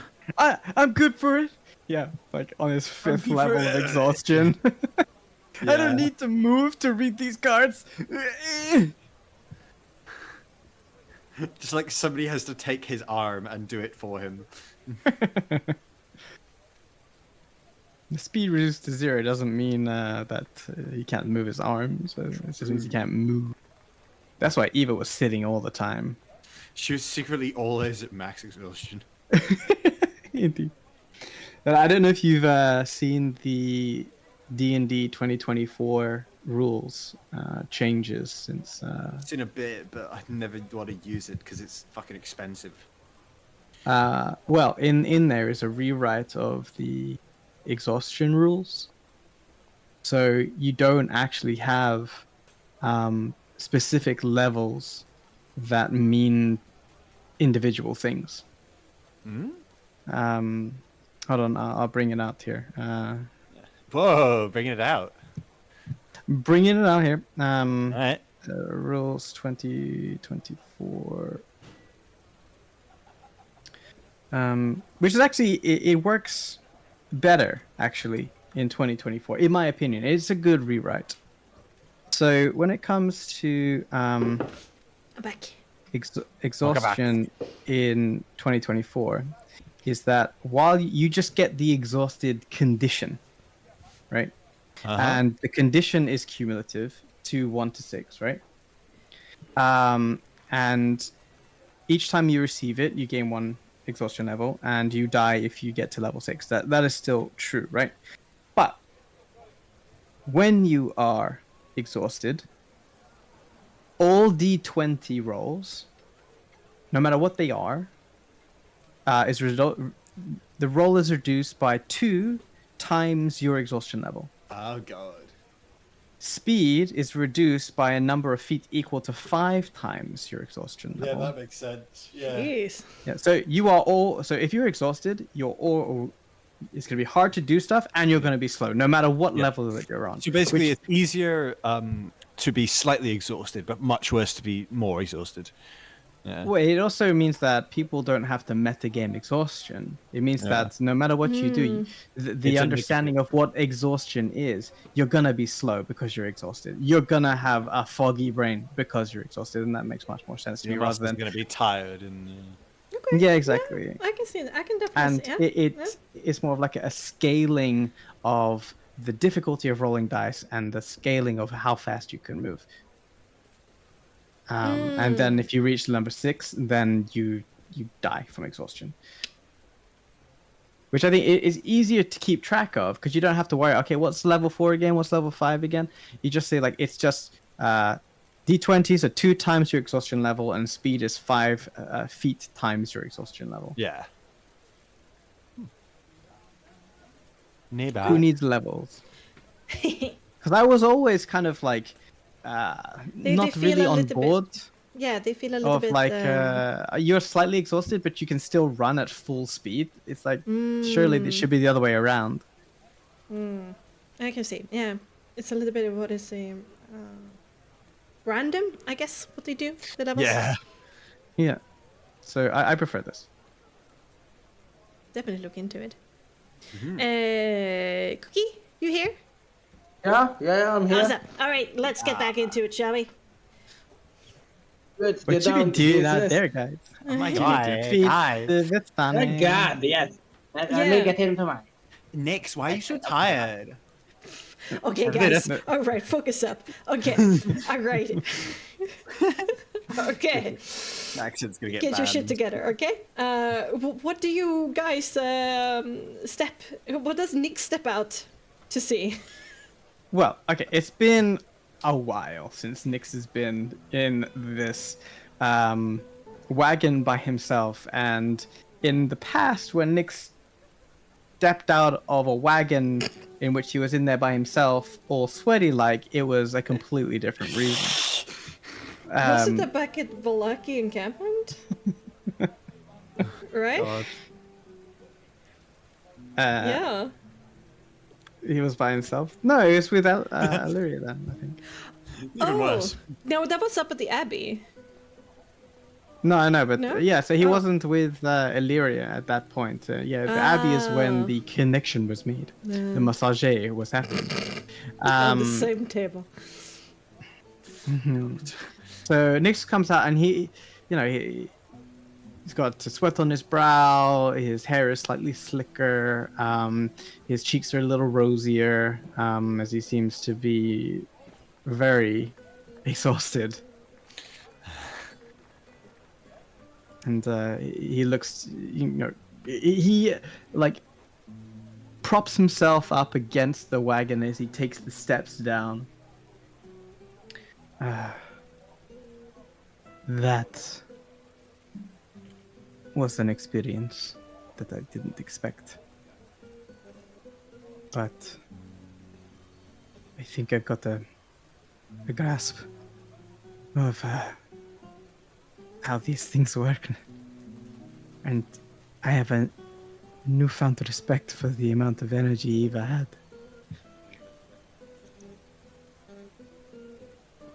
It seems if my first reading is going to be accurate, or at least partially accurate, it is told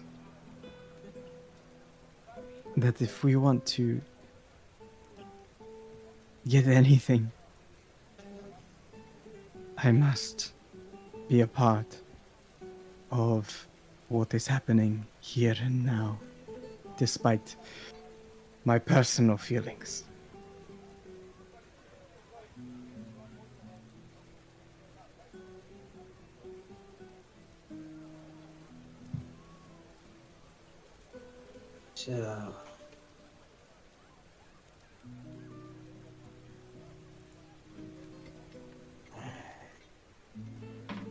So you mean to stay then? No. We must stay for Eva's funeral, which is in, I think, 2 days. And in that time, I will have to be a part of this infernal Vistani political selection process and do everything I can without violence, without resorting to bending the rules, play it as it comes, and put myself in the spotlight of all Vistani here, and have my weaknesses, my past transgressions, the things that everybody hates about me, thrust into the light. Should we do that? And we do it by the books. There is a chance that they will listen to me. The chance that we can break the cycle. If we want the people behind what we are going to do, if we are going to commit regicide, it doesn't matter a single bit if we do. If the people straight up revolt against our actions and we have to defeat an army, should we even manage to defeat Strahd? To make Barovia truly free, the people have to be behind this movement too. Cannot just be us.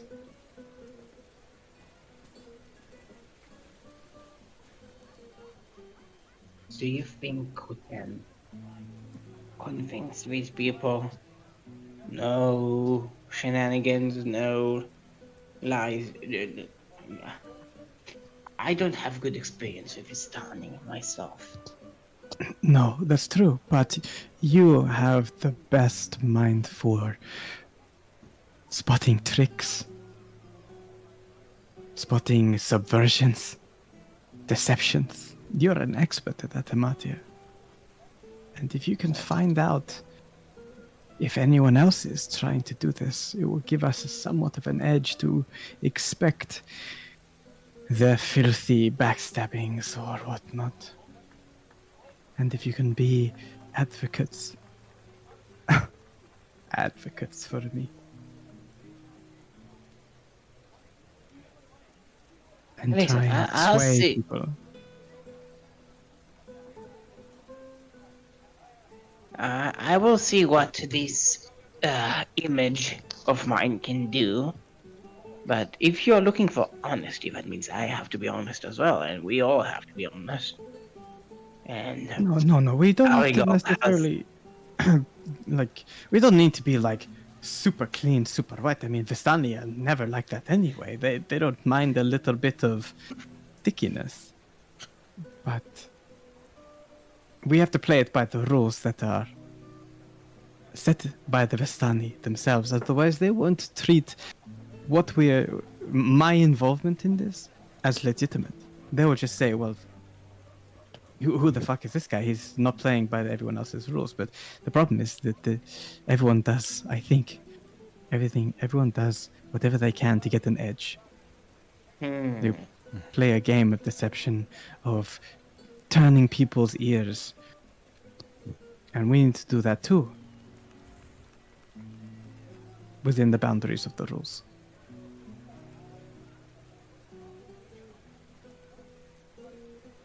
I then will see what this image of mine can do then. But just so you know, if we are speaking strategically, Arigal has a lot of dirt on me since he knows who I am. I don't think he recognizes this image, this illusion of mine, but should it be known that you're consulting with Amatia, that would put quite a blemish on you. They Maybe know you should come clean about who you are to at least me. Or to us as a whole. Maybe not now, maybe later, when people are more paired off and sleeping off the effects of the festivities. It's nothing you're not aware of. It's just my party. My mother's operations. Well, I can deal with that. That's no problem. I just need to know if there's any other secrets that could potentially be worked against me. And if we can do our best in the time that it takes to wander around, speak to others, or listen in to conversations being had, and try and sow some sort of interest that it doesn't have to be the way that it's always been. It doesn't have to be holding the status quo or independence but with a crutch. There's another way. True freedom can happen. We just have to get them to listen to me. And I fear that may be the hardest part. everyone has a chance if they accept my throwing my name into the ring. That's the hardest part first, I think. If everyone can allow me to run. Is that not what we should find first? Whether you are Yes. and Well, every Vestani is, I believe, any Vestani can just put their name in the ring, but I'm dealing with Aragal, Luvash, and the Elders. Now, Aragal, pretty sure he fucking hates my guts. Luvash, we collectively discovered the fate of his daughter, and it was tragic, and I'd rather not think upon it, if I'm honest. But kinda owes us, at least. Owes us enough to listen. The eldest, well, I kinda said some bad things in the Ravenloft Castle Ball. well, if they attempt to pull age, then well assured, I don't think they are the oldest ones here. Age makes no difference. Really, it doesn't. Some people like to claim it does, but I agree. I'm sure they might pull that as the fact that I am younger than them. And I have thought about some things that they could, say. But to prepare you all, and he says to Illyria, looks to Illyria specifically.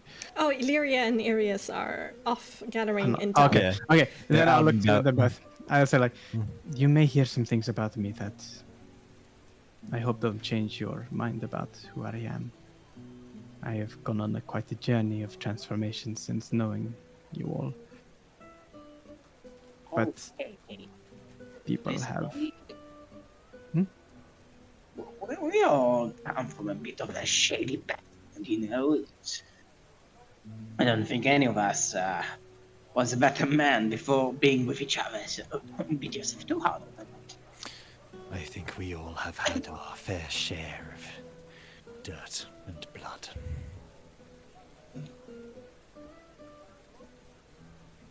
Okay. Well, it took quite a lot out of me to read these cards. But I think this is the right action, even though I don't like it. I will do my best. These cards that Eva gave me, they have significance. It's not just a deck of cards, these are the cards that have told the future of the Vestanis for hundreds of years. It's even possible, Chief Coast, that you might know of their origins. Or they might even be preceding you. But the Vestani have looked to the person who can wield these cards. And to Madame Yvette in that regard. I have just think fun ideas. You know how yeah,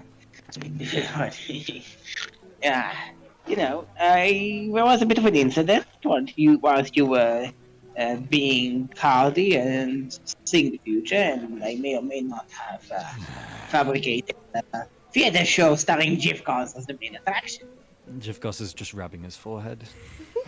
Right. You know, as one accidentally does. I just tried to get some attention out of him, and now we have a show with wildlife and undead minotaurs on our head. But Actually, Hamatir, I don't see that as a bad thing if it's distracting yes. people but and maybe giving us maybe publicity. yes, I thought maybe we can do a little show, have all of us do a little circus. I can do lots of pretty things that your people will absolutely adore, but mayhap we may be able to display your powers as well, your abilities to lead, as you say.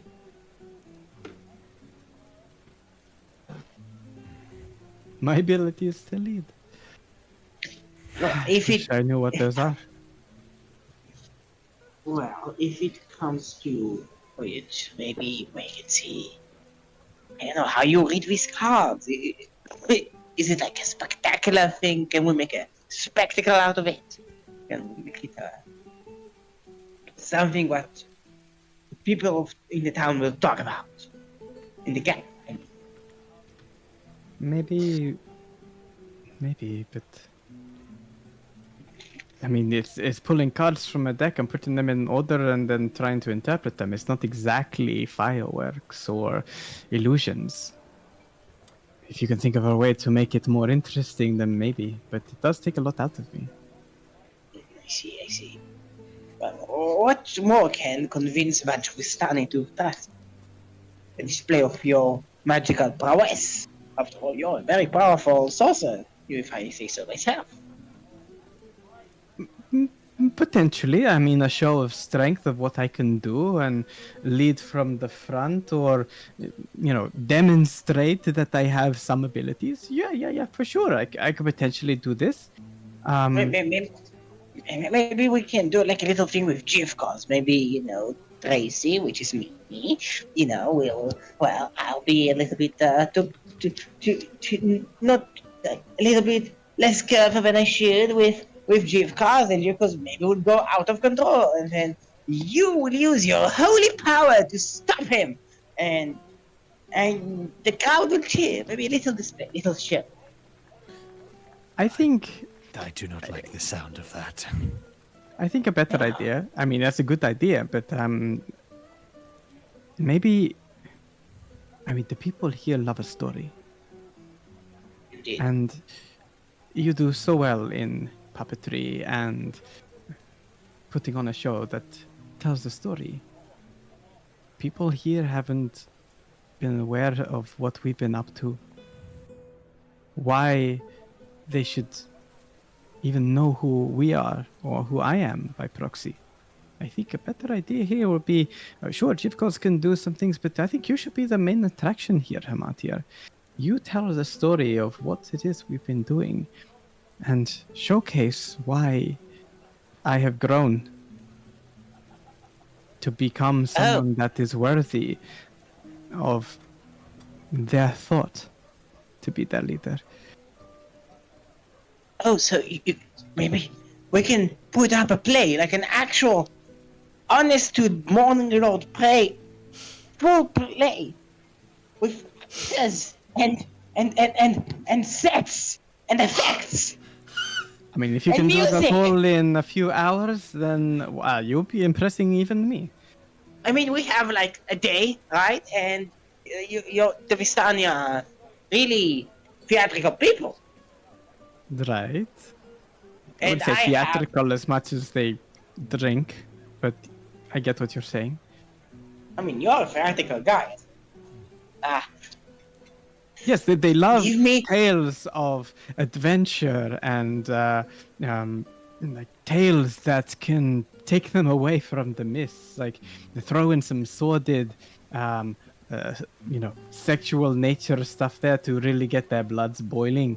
Some sort of story of love and romance, and build it up. But I'm going to make a story about you and Illyria. You're going to be the heroes. You're going to be heroes.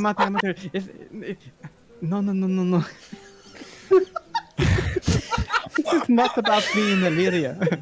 This is about us as a whole. This is our journey. Yes. I'm a part of I'll it. make the whole journey. I'm going to tell the journey. I'm going to do like a like a compilation. It's gonna be a 3-act stories about redemption, about the saga against the Ham. Oh, I'm going to make a play out of killing my mother. Yes, it's gonna be great. You'll be a fucking hero next. Your conversation is halted as your attention is drawn to a group of Stani coming down a winding path far to your left, because they immediately stand out like a sore thumb. The four individuals are dressed in heavier armor than any other tiefling you've seen so far. Vistani doesn't have access to much metal. Despite this, they have managed to cobble together enough material to act as medium armor protection. They openly display one melee and one ranged weapon that attach to their hips and backs, and they all wear a light blue sash tied around their left bicep. It's the closest thing you've ever seen a Vistana dress in, as in a uniform. Otherwise, they always desire individuality. What's also strange in the manner of which they are walking and behaving, like they are marching, with some form of discipline. They stop at that four-way intersection between different groups of Vistani wagon circles. They huddle together for a quick word, and then three of them branch off and head towards respective closest gathering of groups of Vistani, and they insert themselves within them, joining their conversations. The reactions of the other Vistani at their approach is a clear picture of wariness coupled with gratefulness. The last one, which turns to walk in your direction, recognizes your group and starts heading towards you with purpose. Do I recognize them? No, these are not people that you recognize. What do you mean non-fair people? I sort of like look around to see if we're being like surrounded. Like I check our perimeters, make sure that this is not like some sort of slay the bastard kind of situation. For sure, yeah. The way she's walking is a little bit intimidating. Yeah, give me, give me a perception intelligence with disadvantage.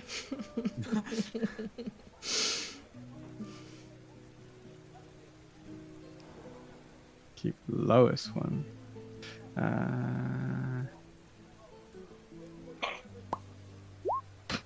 Wow. Oh. Not 20 and a Damn. 15, so 18.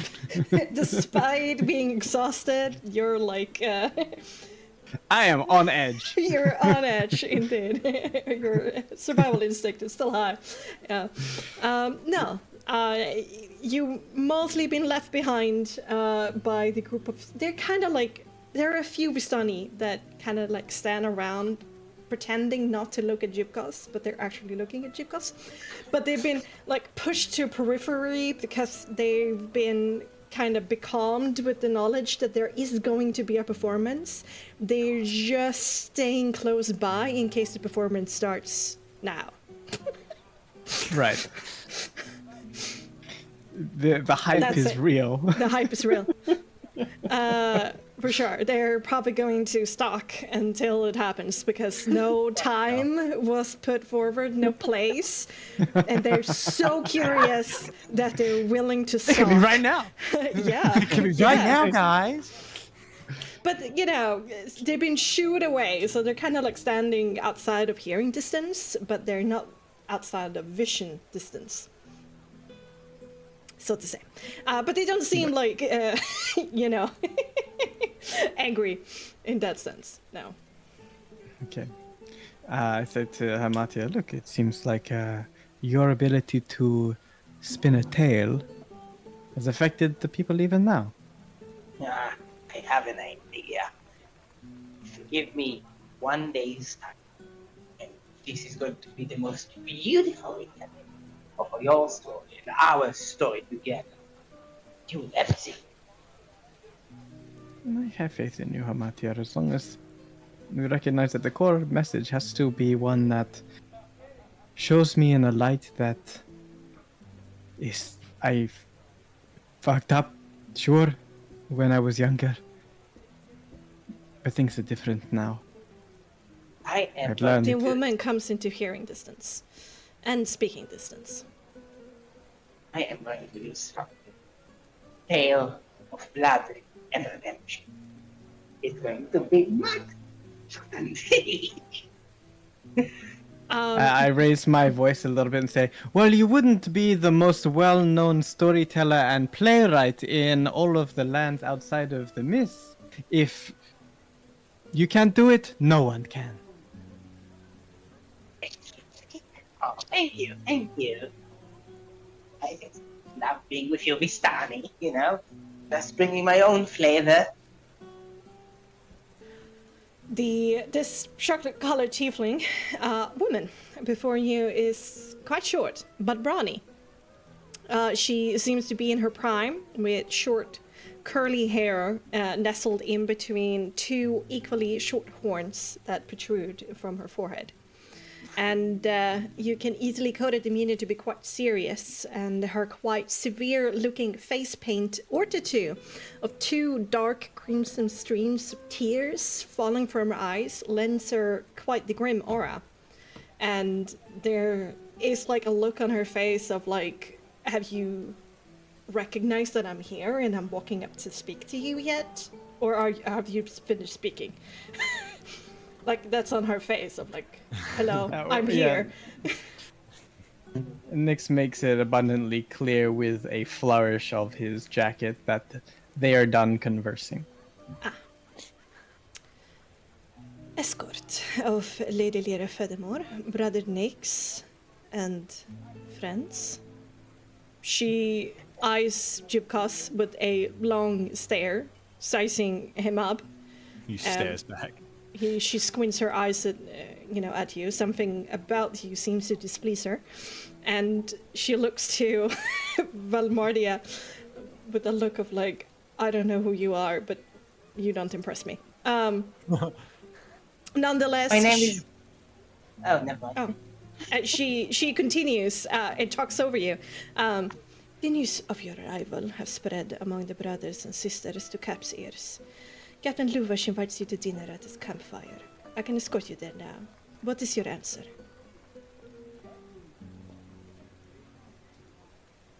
I mean, who are we to decline an invitation to sit with Brother Luvash, who we have had recent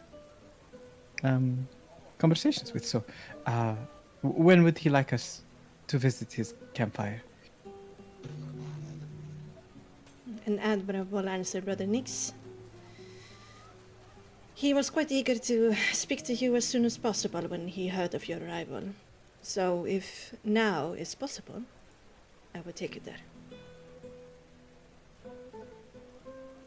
I don't see why not. Might need to collect Illyria on the way. She's around here somewhere. If that's what you wish, then we shall. Keep up. And she starts storming off.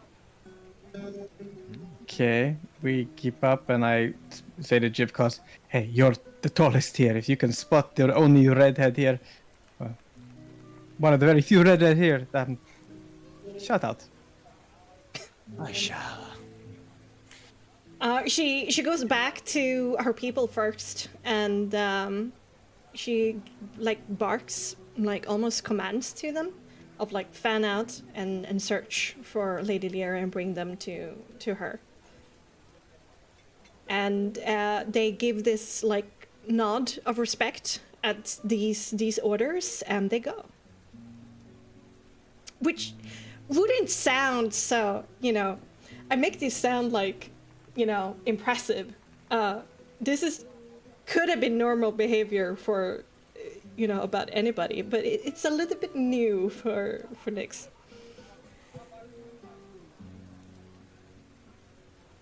What's new for Nyx? This discipline, like chain of command.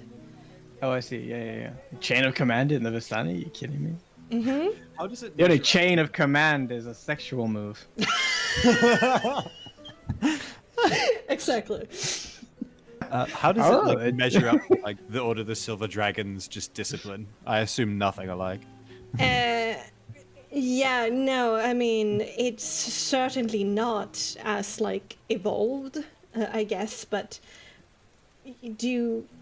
not necessarily like a value statement there. Like, Yeah. discipline and chain of command is just, a category, a thing. Depending upon how complex in it, doesn't mean it's better than like a more simplistic way of doing it. But you do recognize that it's there. So there's certainly like a power hierarchy going on here.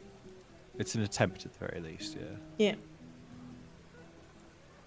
Yeah. You're led around a little bit in like the central pathways of the camp. She's going quite slowly, like allowing her other people to like run and fan out, so your group doesn't get hard to find. And you certainly get more stares, and there's more comments thrown your way of like, oh, it's actually back. It's snakes. Madame Eva adopted him. It's so strange after all these centuries. Who is that girl with him? I thought him and Illyria was close. Really? But the Count? Yeah, no. Sexy, no? That person is apparently undead. Something called a Minotaur, and he's gonna perform later and like throw people above his head or something like that. Those kind of whispers is things you hear as you go past. But it doesn't take long, and Illyria kind of comes up with you with Arius in tow with this younger Vistani male, kind of sandy colored, that was under this chocolate tiefling woman's command, who spotted Illyria and brought her back to you all. And Illyria is looking a little bit uncomfortable, looking between him, you, and her. And she says, everything all right? We're going to meet Luvash?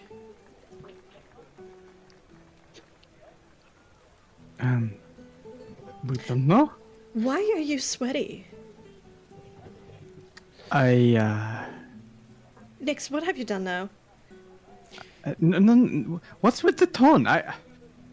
The cards took a lot out of me, I swear. Sure. To my knowledge, he has not done anything other such. And is Pigtails who I think it is? I think so, yes. Ah, well, nice to see you again. All right. To Luvash's, then? To Luvash. Okay. The chocolate woman takes off in faster speeds, heading away from the shore.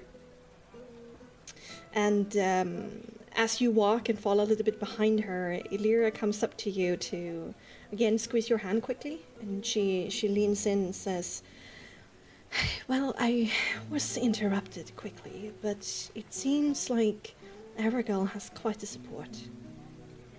Like, almost half of the tieflings of the Vistani that I've met so far spoke for him in favor. Under what reasons?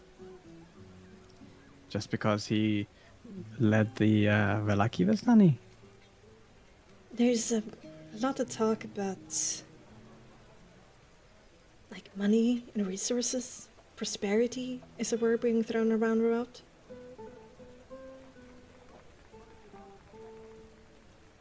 Prosperity? Yeah, that's what they all Like coin. Repeat. funding is a backer? I don't know. It kind of went surface level. I didn't have that much time. But he's already gathered a lot of support, it seems. Naturally. We're playing from behind. But just to catch you up, Mm-hmm. I read the cards, and You it managed? seems like, well, I don't know if I managed as much as, well, I did the thing, but from what I Didn't can know tell, it was such a workout. She kind of like brushes some sweat from your forehead. the cards are heavier than they look. The apparently, these cards tell me that I should be part of this political game, and we must do everything that we can to try and sway the crowd, to at least entertain a nomination that I will be a part of this voting process. Well, okay, but you just swayed me, so how hard can they be? Well, the Vastani have, how do you say, they've been around. They're more experienced, shall we say. And I have not been the strongest advocate of the Vastani ways. So I have to play from the rear. And it's going to be hard, I'm sure. But if we have to trust the cards that Madame Eva gave to us as our premonitions, and they haven't been wrong yet. If I have read these cards even half accurate, they say that this must be the way. Well, no matter how well we do, I think it's certainly in our best interest to make sure that Arikal fails. Let's see what Luvesh has to say. I'm pretty sure that after what happened in the Velaki camp, under Aragal's eye, the death of his daughter probably still has a sour taste in his mouth. Agreed. Indeed. You continue on your way.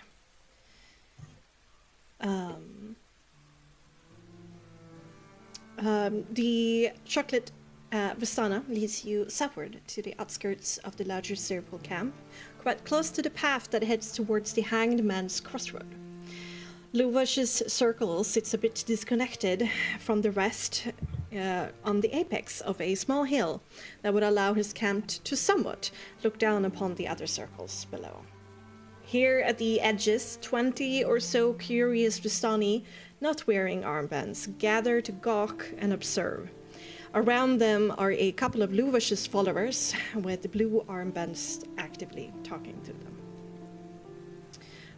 Pushing on, you see that this circle is shaped more like a loose square, and the wagons are widely spaced out to grant a larger area within their confines. The area has mostly been cleared out of trees and bush quite recently.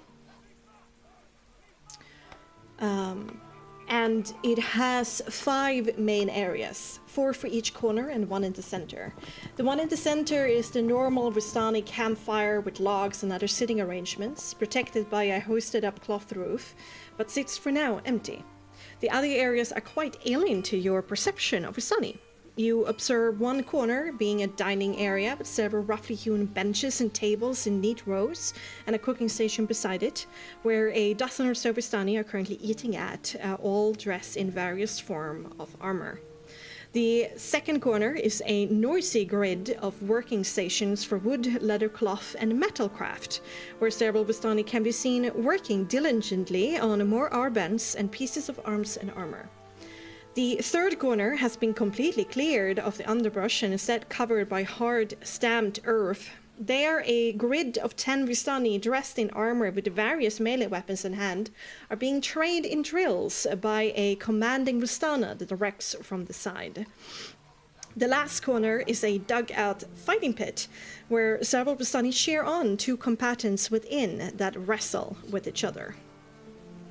The most impressive humanoid shape among the onlookers of the fight dislodges when he spots your approach. Luvash, dressed in armor and a light blue cloak and an eye patch over one of his eyes, greets you with a quick hand wave from afar, and then gestures over to the empty seats around the campfire in the middle. We go. Yeah!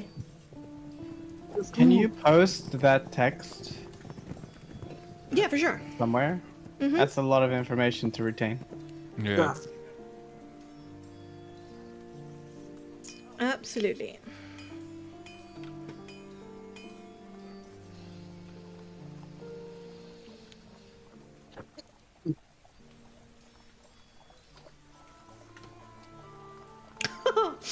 Whoa. Jesus Christ. Okay. Yeah. Yeah. Okay. So to reiterate, it sits on a hill at the outskirts, close to the path that would take you to the Hangman's Crossroad. Instead of being like a normal Visani circle, it still has the wagons kind of at the outskirts and the campfire in the middle, but it's way more spaced out and more shaped like a square. And there are in each corner there are some Like a new camp. Like a... yeah, like a work camp. There are some new activities, like there are like barracks like benches where armored people are eating. There is arms and armor being created, as well as more armbands in kind of like a metalcraft kind of blacksmith kind of corner. There's a fighting pit, and there's drills being run, like training Vistani to fight in a unit. Got it. But Luvash, was watching the fight in the fighting pit, stepped away when he saw you, and he's pointing towards the campfire in the middle, where there's already food presented at, and he's like walking there, because you're several meters apart, so you have some time to react.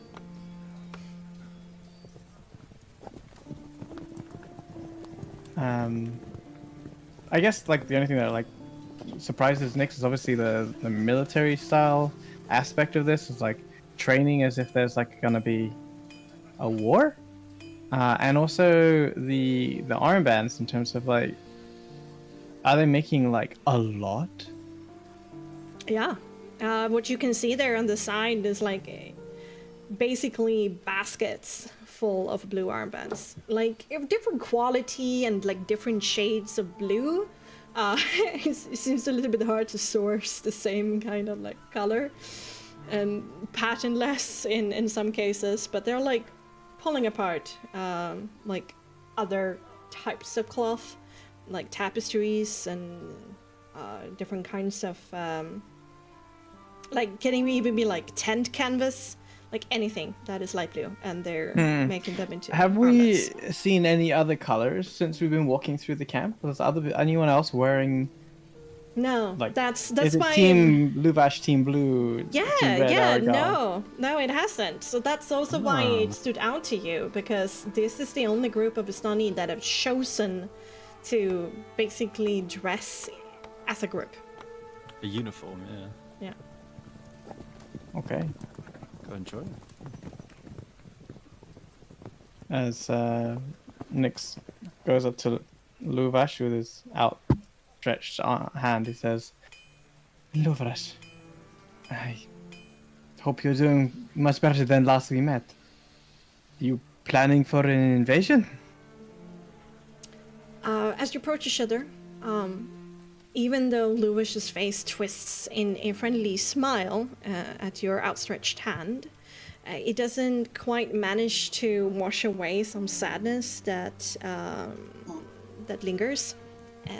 Cookie, I'm just gonna go for 10-15 more minutes. You can go if you want to. Okay, I have to go. Thank you guys. I love you all. It's been really Love you fun. too. Bye bye. Next year, I'm making a play. Bye. Bye. Okay. Yeah, there's still some sadness, lingers in his remaining eye that he doesn't seem to be able to shake. And he accepts your hand with a quick glance to Irius and Jupkos and this random pigtailed valley girl Vistana. And you also see that he's become more thickly built than the last time you saw him. The lines in his face, though, has sunken in and become more sharp as well. A tattoo of flowing red tears now decorates his face, stemming from his damaged eye. Brother Nix, no, I certainly hope not, but we need to become more prepared, especially with everything that's going on. Please, sit. I have food. Nix nods and grabs like I don't know, a chicken leg or something, whatever. Yeah, it's kind of like hearty stuff here. It is not like the fine cheeses or, you know, desserts. Instead, there is like a assortment of fruits, different kinds of porridge that you can decorate with seeds and stuff like that. And then there's cured meats. Yeah, cured meats. Mm-hmm. And Yes. yeah, he takes a place around the fire. There's nobody around the central campfire. There's kind of like big, kind of empty space around it. People walk out of their way to kind of give a big birth for the central campfire, which is a bit of a sign of respect. However, the chocolate tiefling woman do post herself diagonally a few meters behind Luvash, but still underneath like the protected the cloth that shields you from the rain. And she has a hand resting on her weapon of choice, and she seems to like sometimes like scan the horizon, look at all of you, look at Luvash, but she has kind of like this distant look in her eyes, like she isn't listening actively. Okay. Well, if it's like underneath a tarp or something like that, wherever Luvash's gesture just to go, we sit. Yeah, exactly. And because you can easily coin that she is like acting like of course like a bodyguard to Luvash, and she is scanning for threats. Jivkos will probably stay standing as he isn't going to eat, but he's going to like half pay attention to like everything going at hand, and half witness sort of the military like training and everything that's going on towards the corner. Are you gonna mirror the short Vistana a bit? No, he's not trying to act like a bodyguard. He's more Okay. just It would have been funny if you would have gone to the No, opposite to be corner. fair, I think he will look like that no matter where he is. Oh, okay, that's true. There's a brief pause, and Luvash also gathers some stuff on his plate, and he takes a swig of like a low alcoholic drink. So, Nix, I'm glad you managed to come to the funeral. This time at least you are where you're supposed to be. Pray tell, will Esmeralda make an appearance too, or has she completely abandoned her family? She's not too far away. Certainly within the boundaries of the mist. Last time I saw her, she was slightly west, but I'm pretty sure Ezzy would never miss the opportunity to say goodbye to someone she loves so well. I hope that's true. I would have wanted her to be here. At least to show up to this. But don't fret too much. I'm truthfully not so angry. At least not at you anymore. After my daughter's death, I've gained some new perspectives. I must confess, I've come to respect your difficulties acting like proper family due to your heritage. And I think with the act of collecting my daughter's body, which I am thankful for, I think you've taken a step in the right direction. Proven that you haven't discarded your family. Continue to do so, and I'm sure the family will reciprocate in kind. It's been a journey, what can I say? Yeah. I've heard you've grown to become quite a fearsome man. Morgantha and her 2 daughters dead by all of your hands. Impressive. And well done. She's been a threat to the Vistani ever since she wanted to fool us with those dreadful enchanted pies that you told me about. Crimes against the Vistani should be answered, and I'm thankful that you meted out the punishment. I'm sad I couldn't been there with you. Appreciate that. It was a struggle, but given what she had done, what that whole family had done to us as a people and to me personally, no one can subvert the course of justice. Everyone has to have what's coming to them. See, that's why I've really started to come around. And why I think we're wrong to treat you like we've done. The Vistani need more people like you, Nix. More brothers and sisters ready to take action. You clearly show that we can grow beyond petty thieves, trinket sellers, and squishy artists. I think that in our blood is a mighty venom we can unleash on those who wishes us harm. I understand you've been working for the Count, is keeping Lady Illyria safe around Barovia, but we need you now, Nix. Join me. Help me protect the Vistani. Help me train the family. Help me keep us safe. Choose the family and prove your place among us, and I'll make sure no one will dare to call you anything else than brother. Nix gives a small smile in understanding of what he said and acceptance, or like a thanks. Says, "Thank you, Luvash. I certainly appreciate the gesture. I do feel like action needs to occur. I have been doing my very best to show that action can change things. But I have recently learned some very revealing facts. And I think it should be the other way around, Luvash. I think I have to put myself in front of our people and show them that without action, we will always be slaves. And I need to be the figurehead.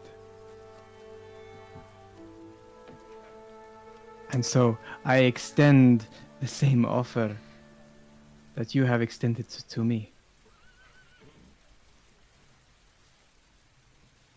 When we were in Vallaki, you were under tremendous stress and pressures, and you were struggling to find anyone who would listen to you and to find what happened to your daughter. And despite how you treated me and my friends, we still stood up and took action and discovered what your people in Velaki could not. Now, this doesn't mean that they couldn't have found what happened. It's just how things have been going for years, centuries. Things have to change. And if it takes someone with a different approach, a different perspective, and that person is me, if it means our people can be free, I will be that person.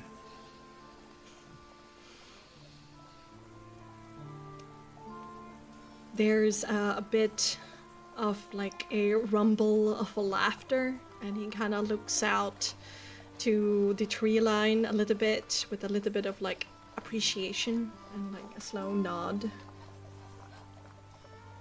before he looks back.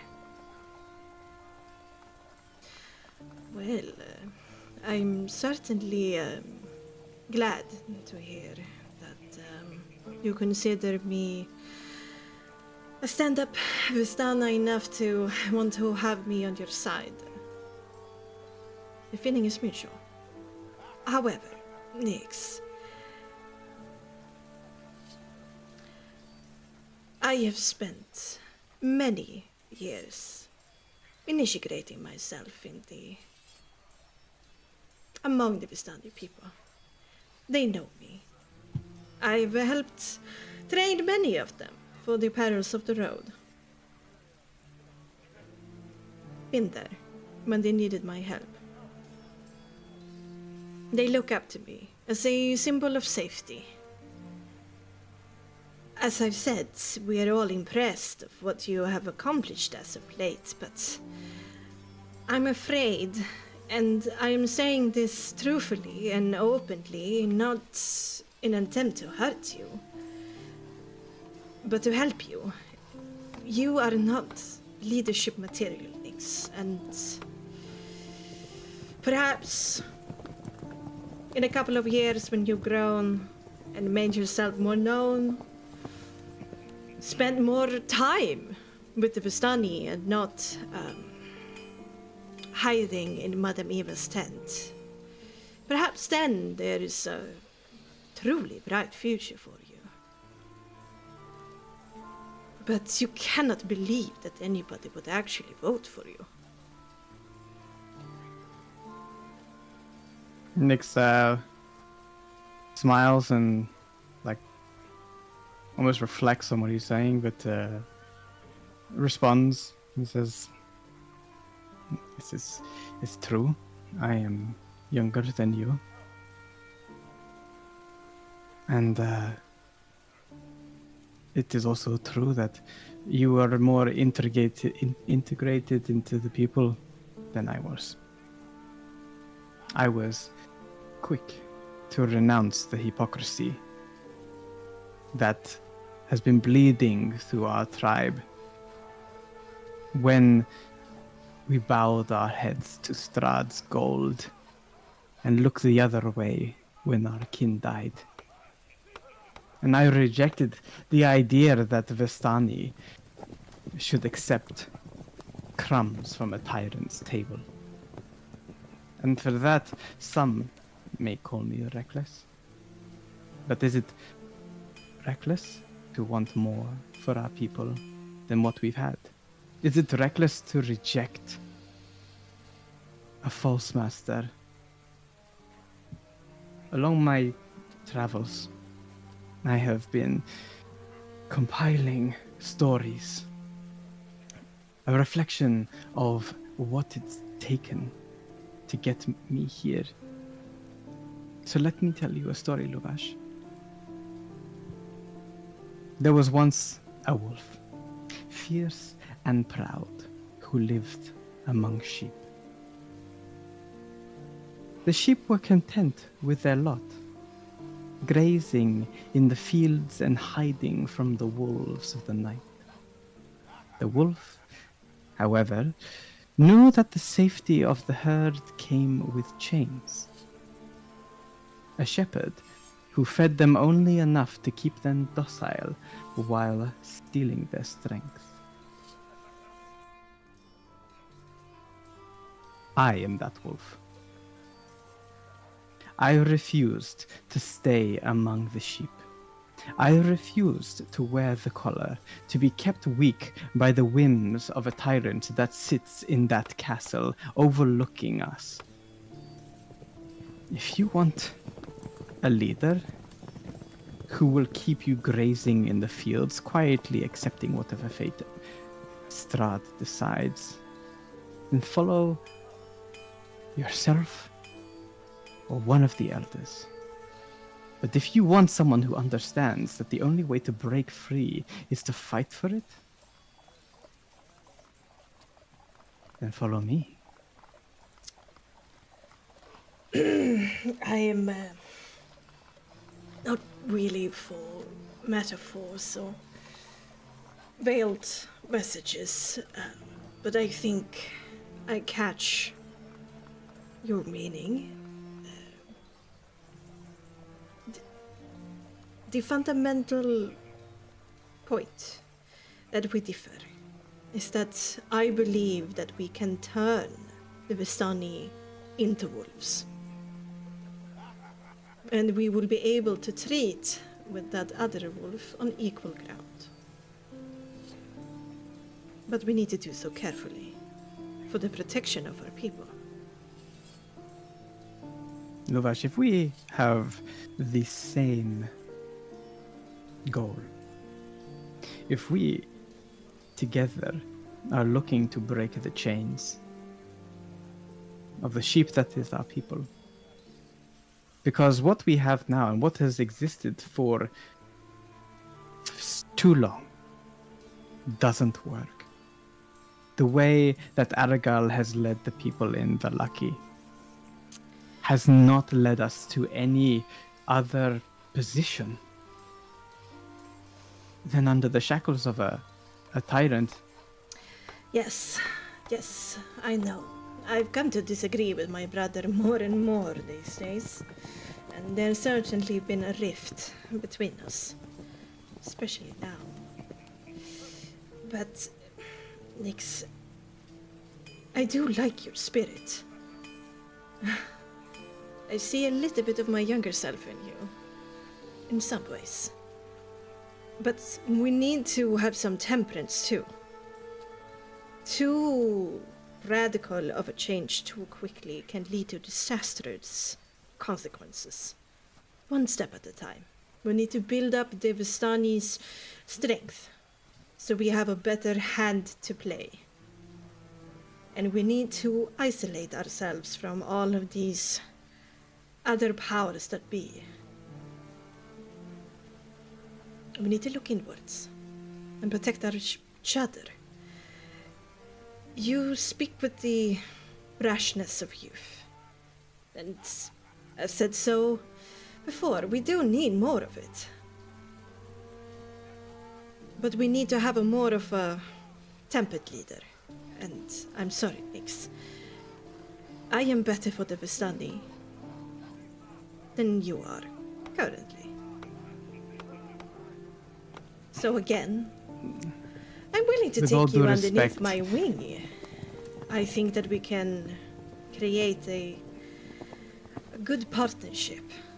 And I'm sure that you will grow to become truly a respected brother in arms. Perhaps, Lovash, but let me ask you this. Are the old ways what have kept us strong? Or are they what have kept us bound to a dying land, under the thumb? Sometimes it takes young blood to see what the old eyes are too weary to recognize. That the world is changing, and clinging to the past would only drag us down with it.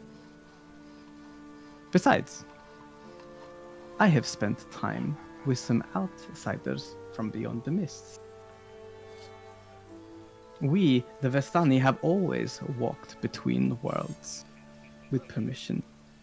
We have always been the bridge between what is and what could be. I have seen the world beyond the mist, and I can tell you, there is more for us out there than the chains Strahd has shackled us with. If you think I am too young, then perhaps you are too old to see the future that awaits us. But if you are ready to let go of the past and embrace what we can become, then I will welcome you with open arms. And together we can forge something new, something greater than anything we've ever known. There's fire in you, Nix. It's good. I'm starting to really like you. However, I am strongly for leaving the mists, because we are, as you say, under the thumb of a... well, if we displease him, our right to leave might get revoked, and that is a card too difficult to struggle against. However, I also believe that these ties to these other types of people that are not sharing the Vistana's grace, our hospitality, our familiar love, our morality, are dangerous too. And we should actually turn from them and become more self-sufficient, create our own society, have our own land. The more we treat with them, the greater the chances of our peril. So I ask you again, Nix. Let the Count, the Prince, and with all due respect, you, Lady Lyria, partake in whatever political works and drama that you prefer. I am taking the Vistani out of the picture. Do you really think he will let you? Without another say in the matter. Van Richten was a particular man of interest who was working against us. He had an idea to take the Vestani out of the picture. He was the reason why the Vestani in Vallaki were murdered, you may recall. He was the culprit, and we brought him to justice. Not you. Not Aragal. Not the elders. No one but us. And to take the Vestani out of the picture is to relinquish Strahd, his ability to bring people into the mists for him to feed on, perhaps. Do you think that he will just simply allow you to leave? You say you want to make your own place, your own land. That cannot happen without Strahd no longer being in the picture. He needs us as much as we need him. And I believe in the power of the Vistani people. I will roll the die in our favor and believe in our strength. And I believe that we can come to very favorable terms with the prince. At least for now. So, again, Next leave closer. these strange people behind and join our family, Nix. We need you. Nick steps closer with a concerned look in his eyes and looks at Luvash intently and says, "What you will be doing is sending those people to their deaths. The prince will not negotiate. He will not listen to what your demands are. We are the playthings of him. he will do as he pleases, and if it means decimating your entire followers, so be it. He can always find more Vistani. He can always find more halvers to do his dirty work. You mean nothing to him. If you do this, you sign your own death warrant, and I would rather you stand by my side than underneath the ground. No.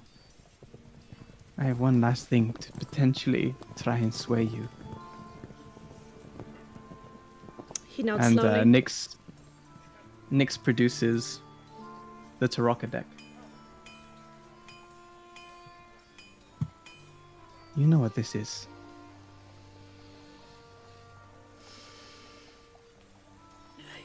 Ava Yes. gave these to me. Only me. She saw something in me.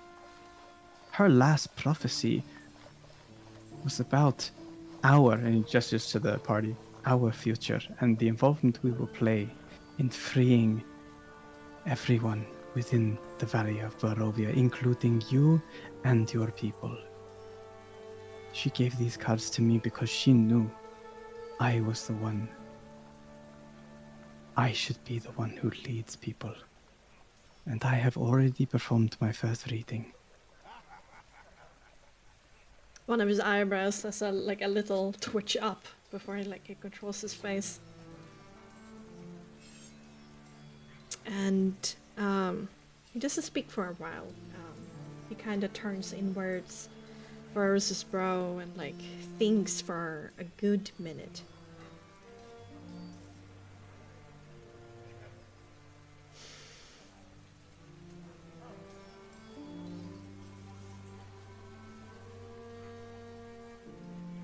I choose to believe in our strength and the need for our safety. And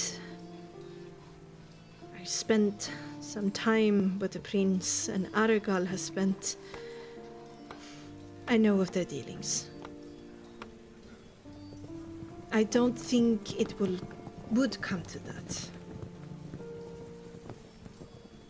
I think you're overestimating his temper. I still believe that I have a great chance here to do something good for our people. Something that the elders of Aragal can't understand. And so I'm willing to put the choice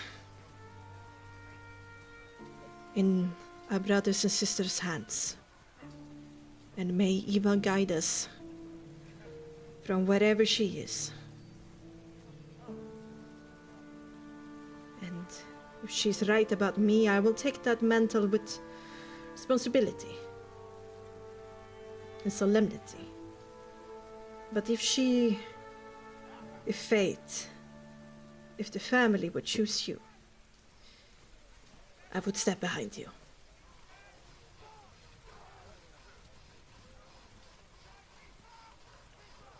Nyx puts both of his hands on each of Lubish's shoulders and says, "And if they choose you, I will do the same. But I will not leave these lands before ensuring Madame Eva's last prophecy comes to reality. I have made oaths to Illyria and the others here. It may turn out that our objectives might be in alignment, but thank you, Luvash, for hearing me out."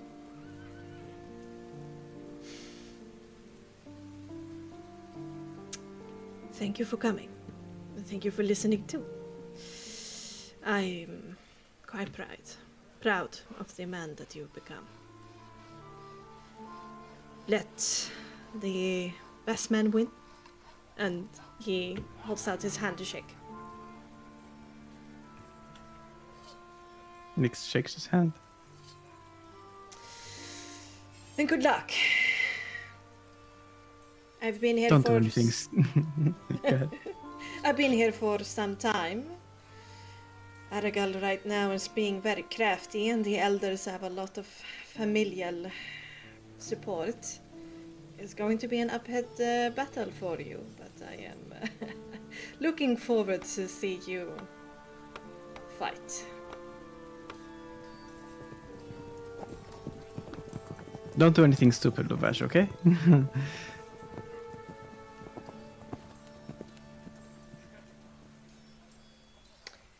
Never my intention. All right. Eat my food. Drink more of my wine. As hospitality declares. And I have some more battles to oversee. We're seeing who can come out on top. Let's see if the weather can take me on.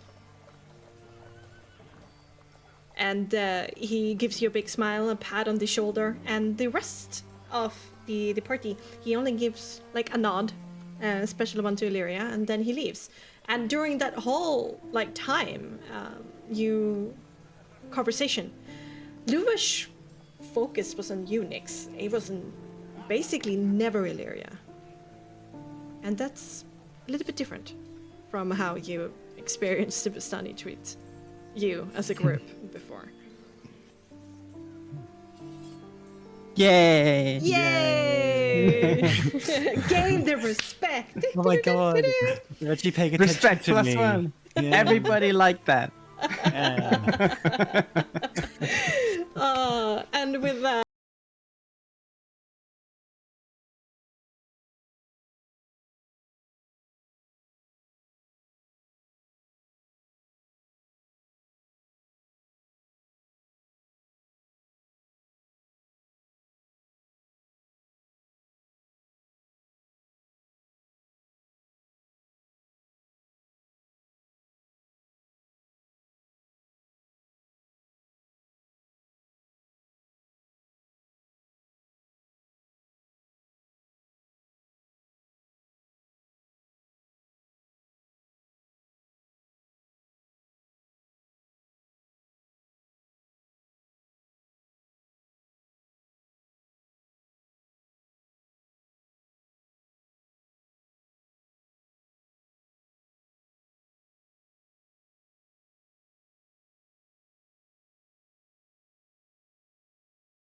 we're going to end tonight's episode of Charismatic Mystery. Yay! Yay!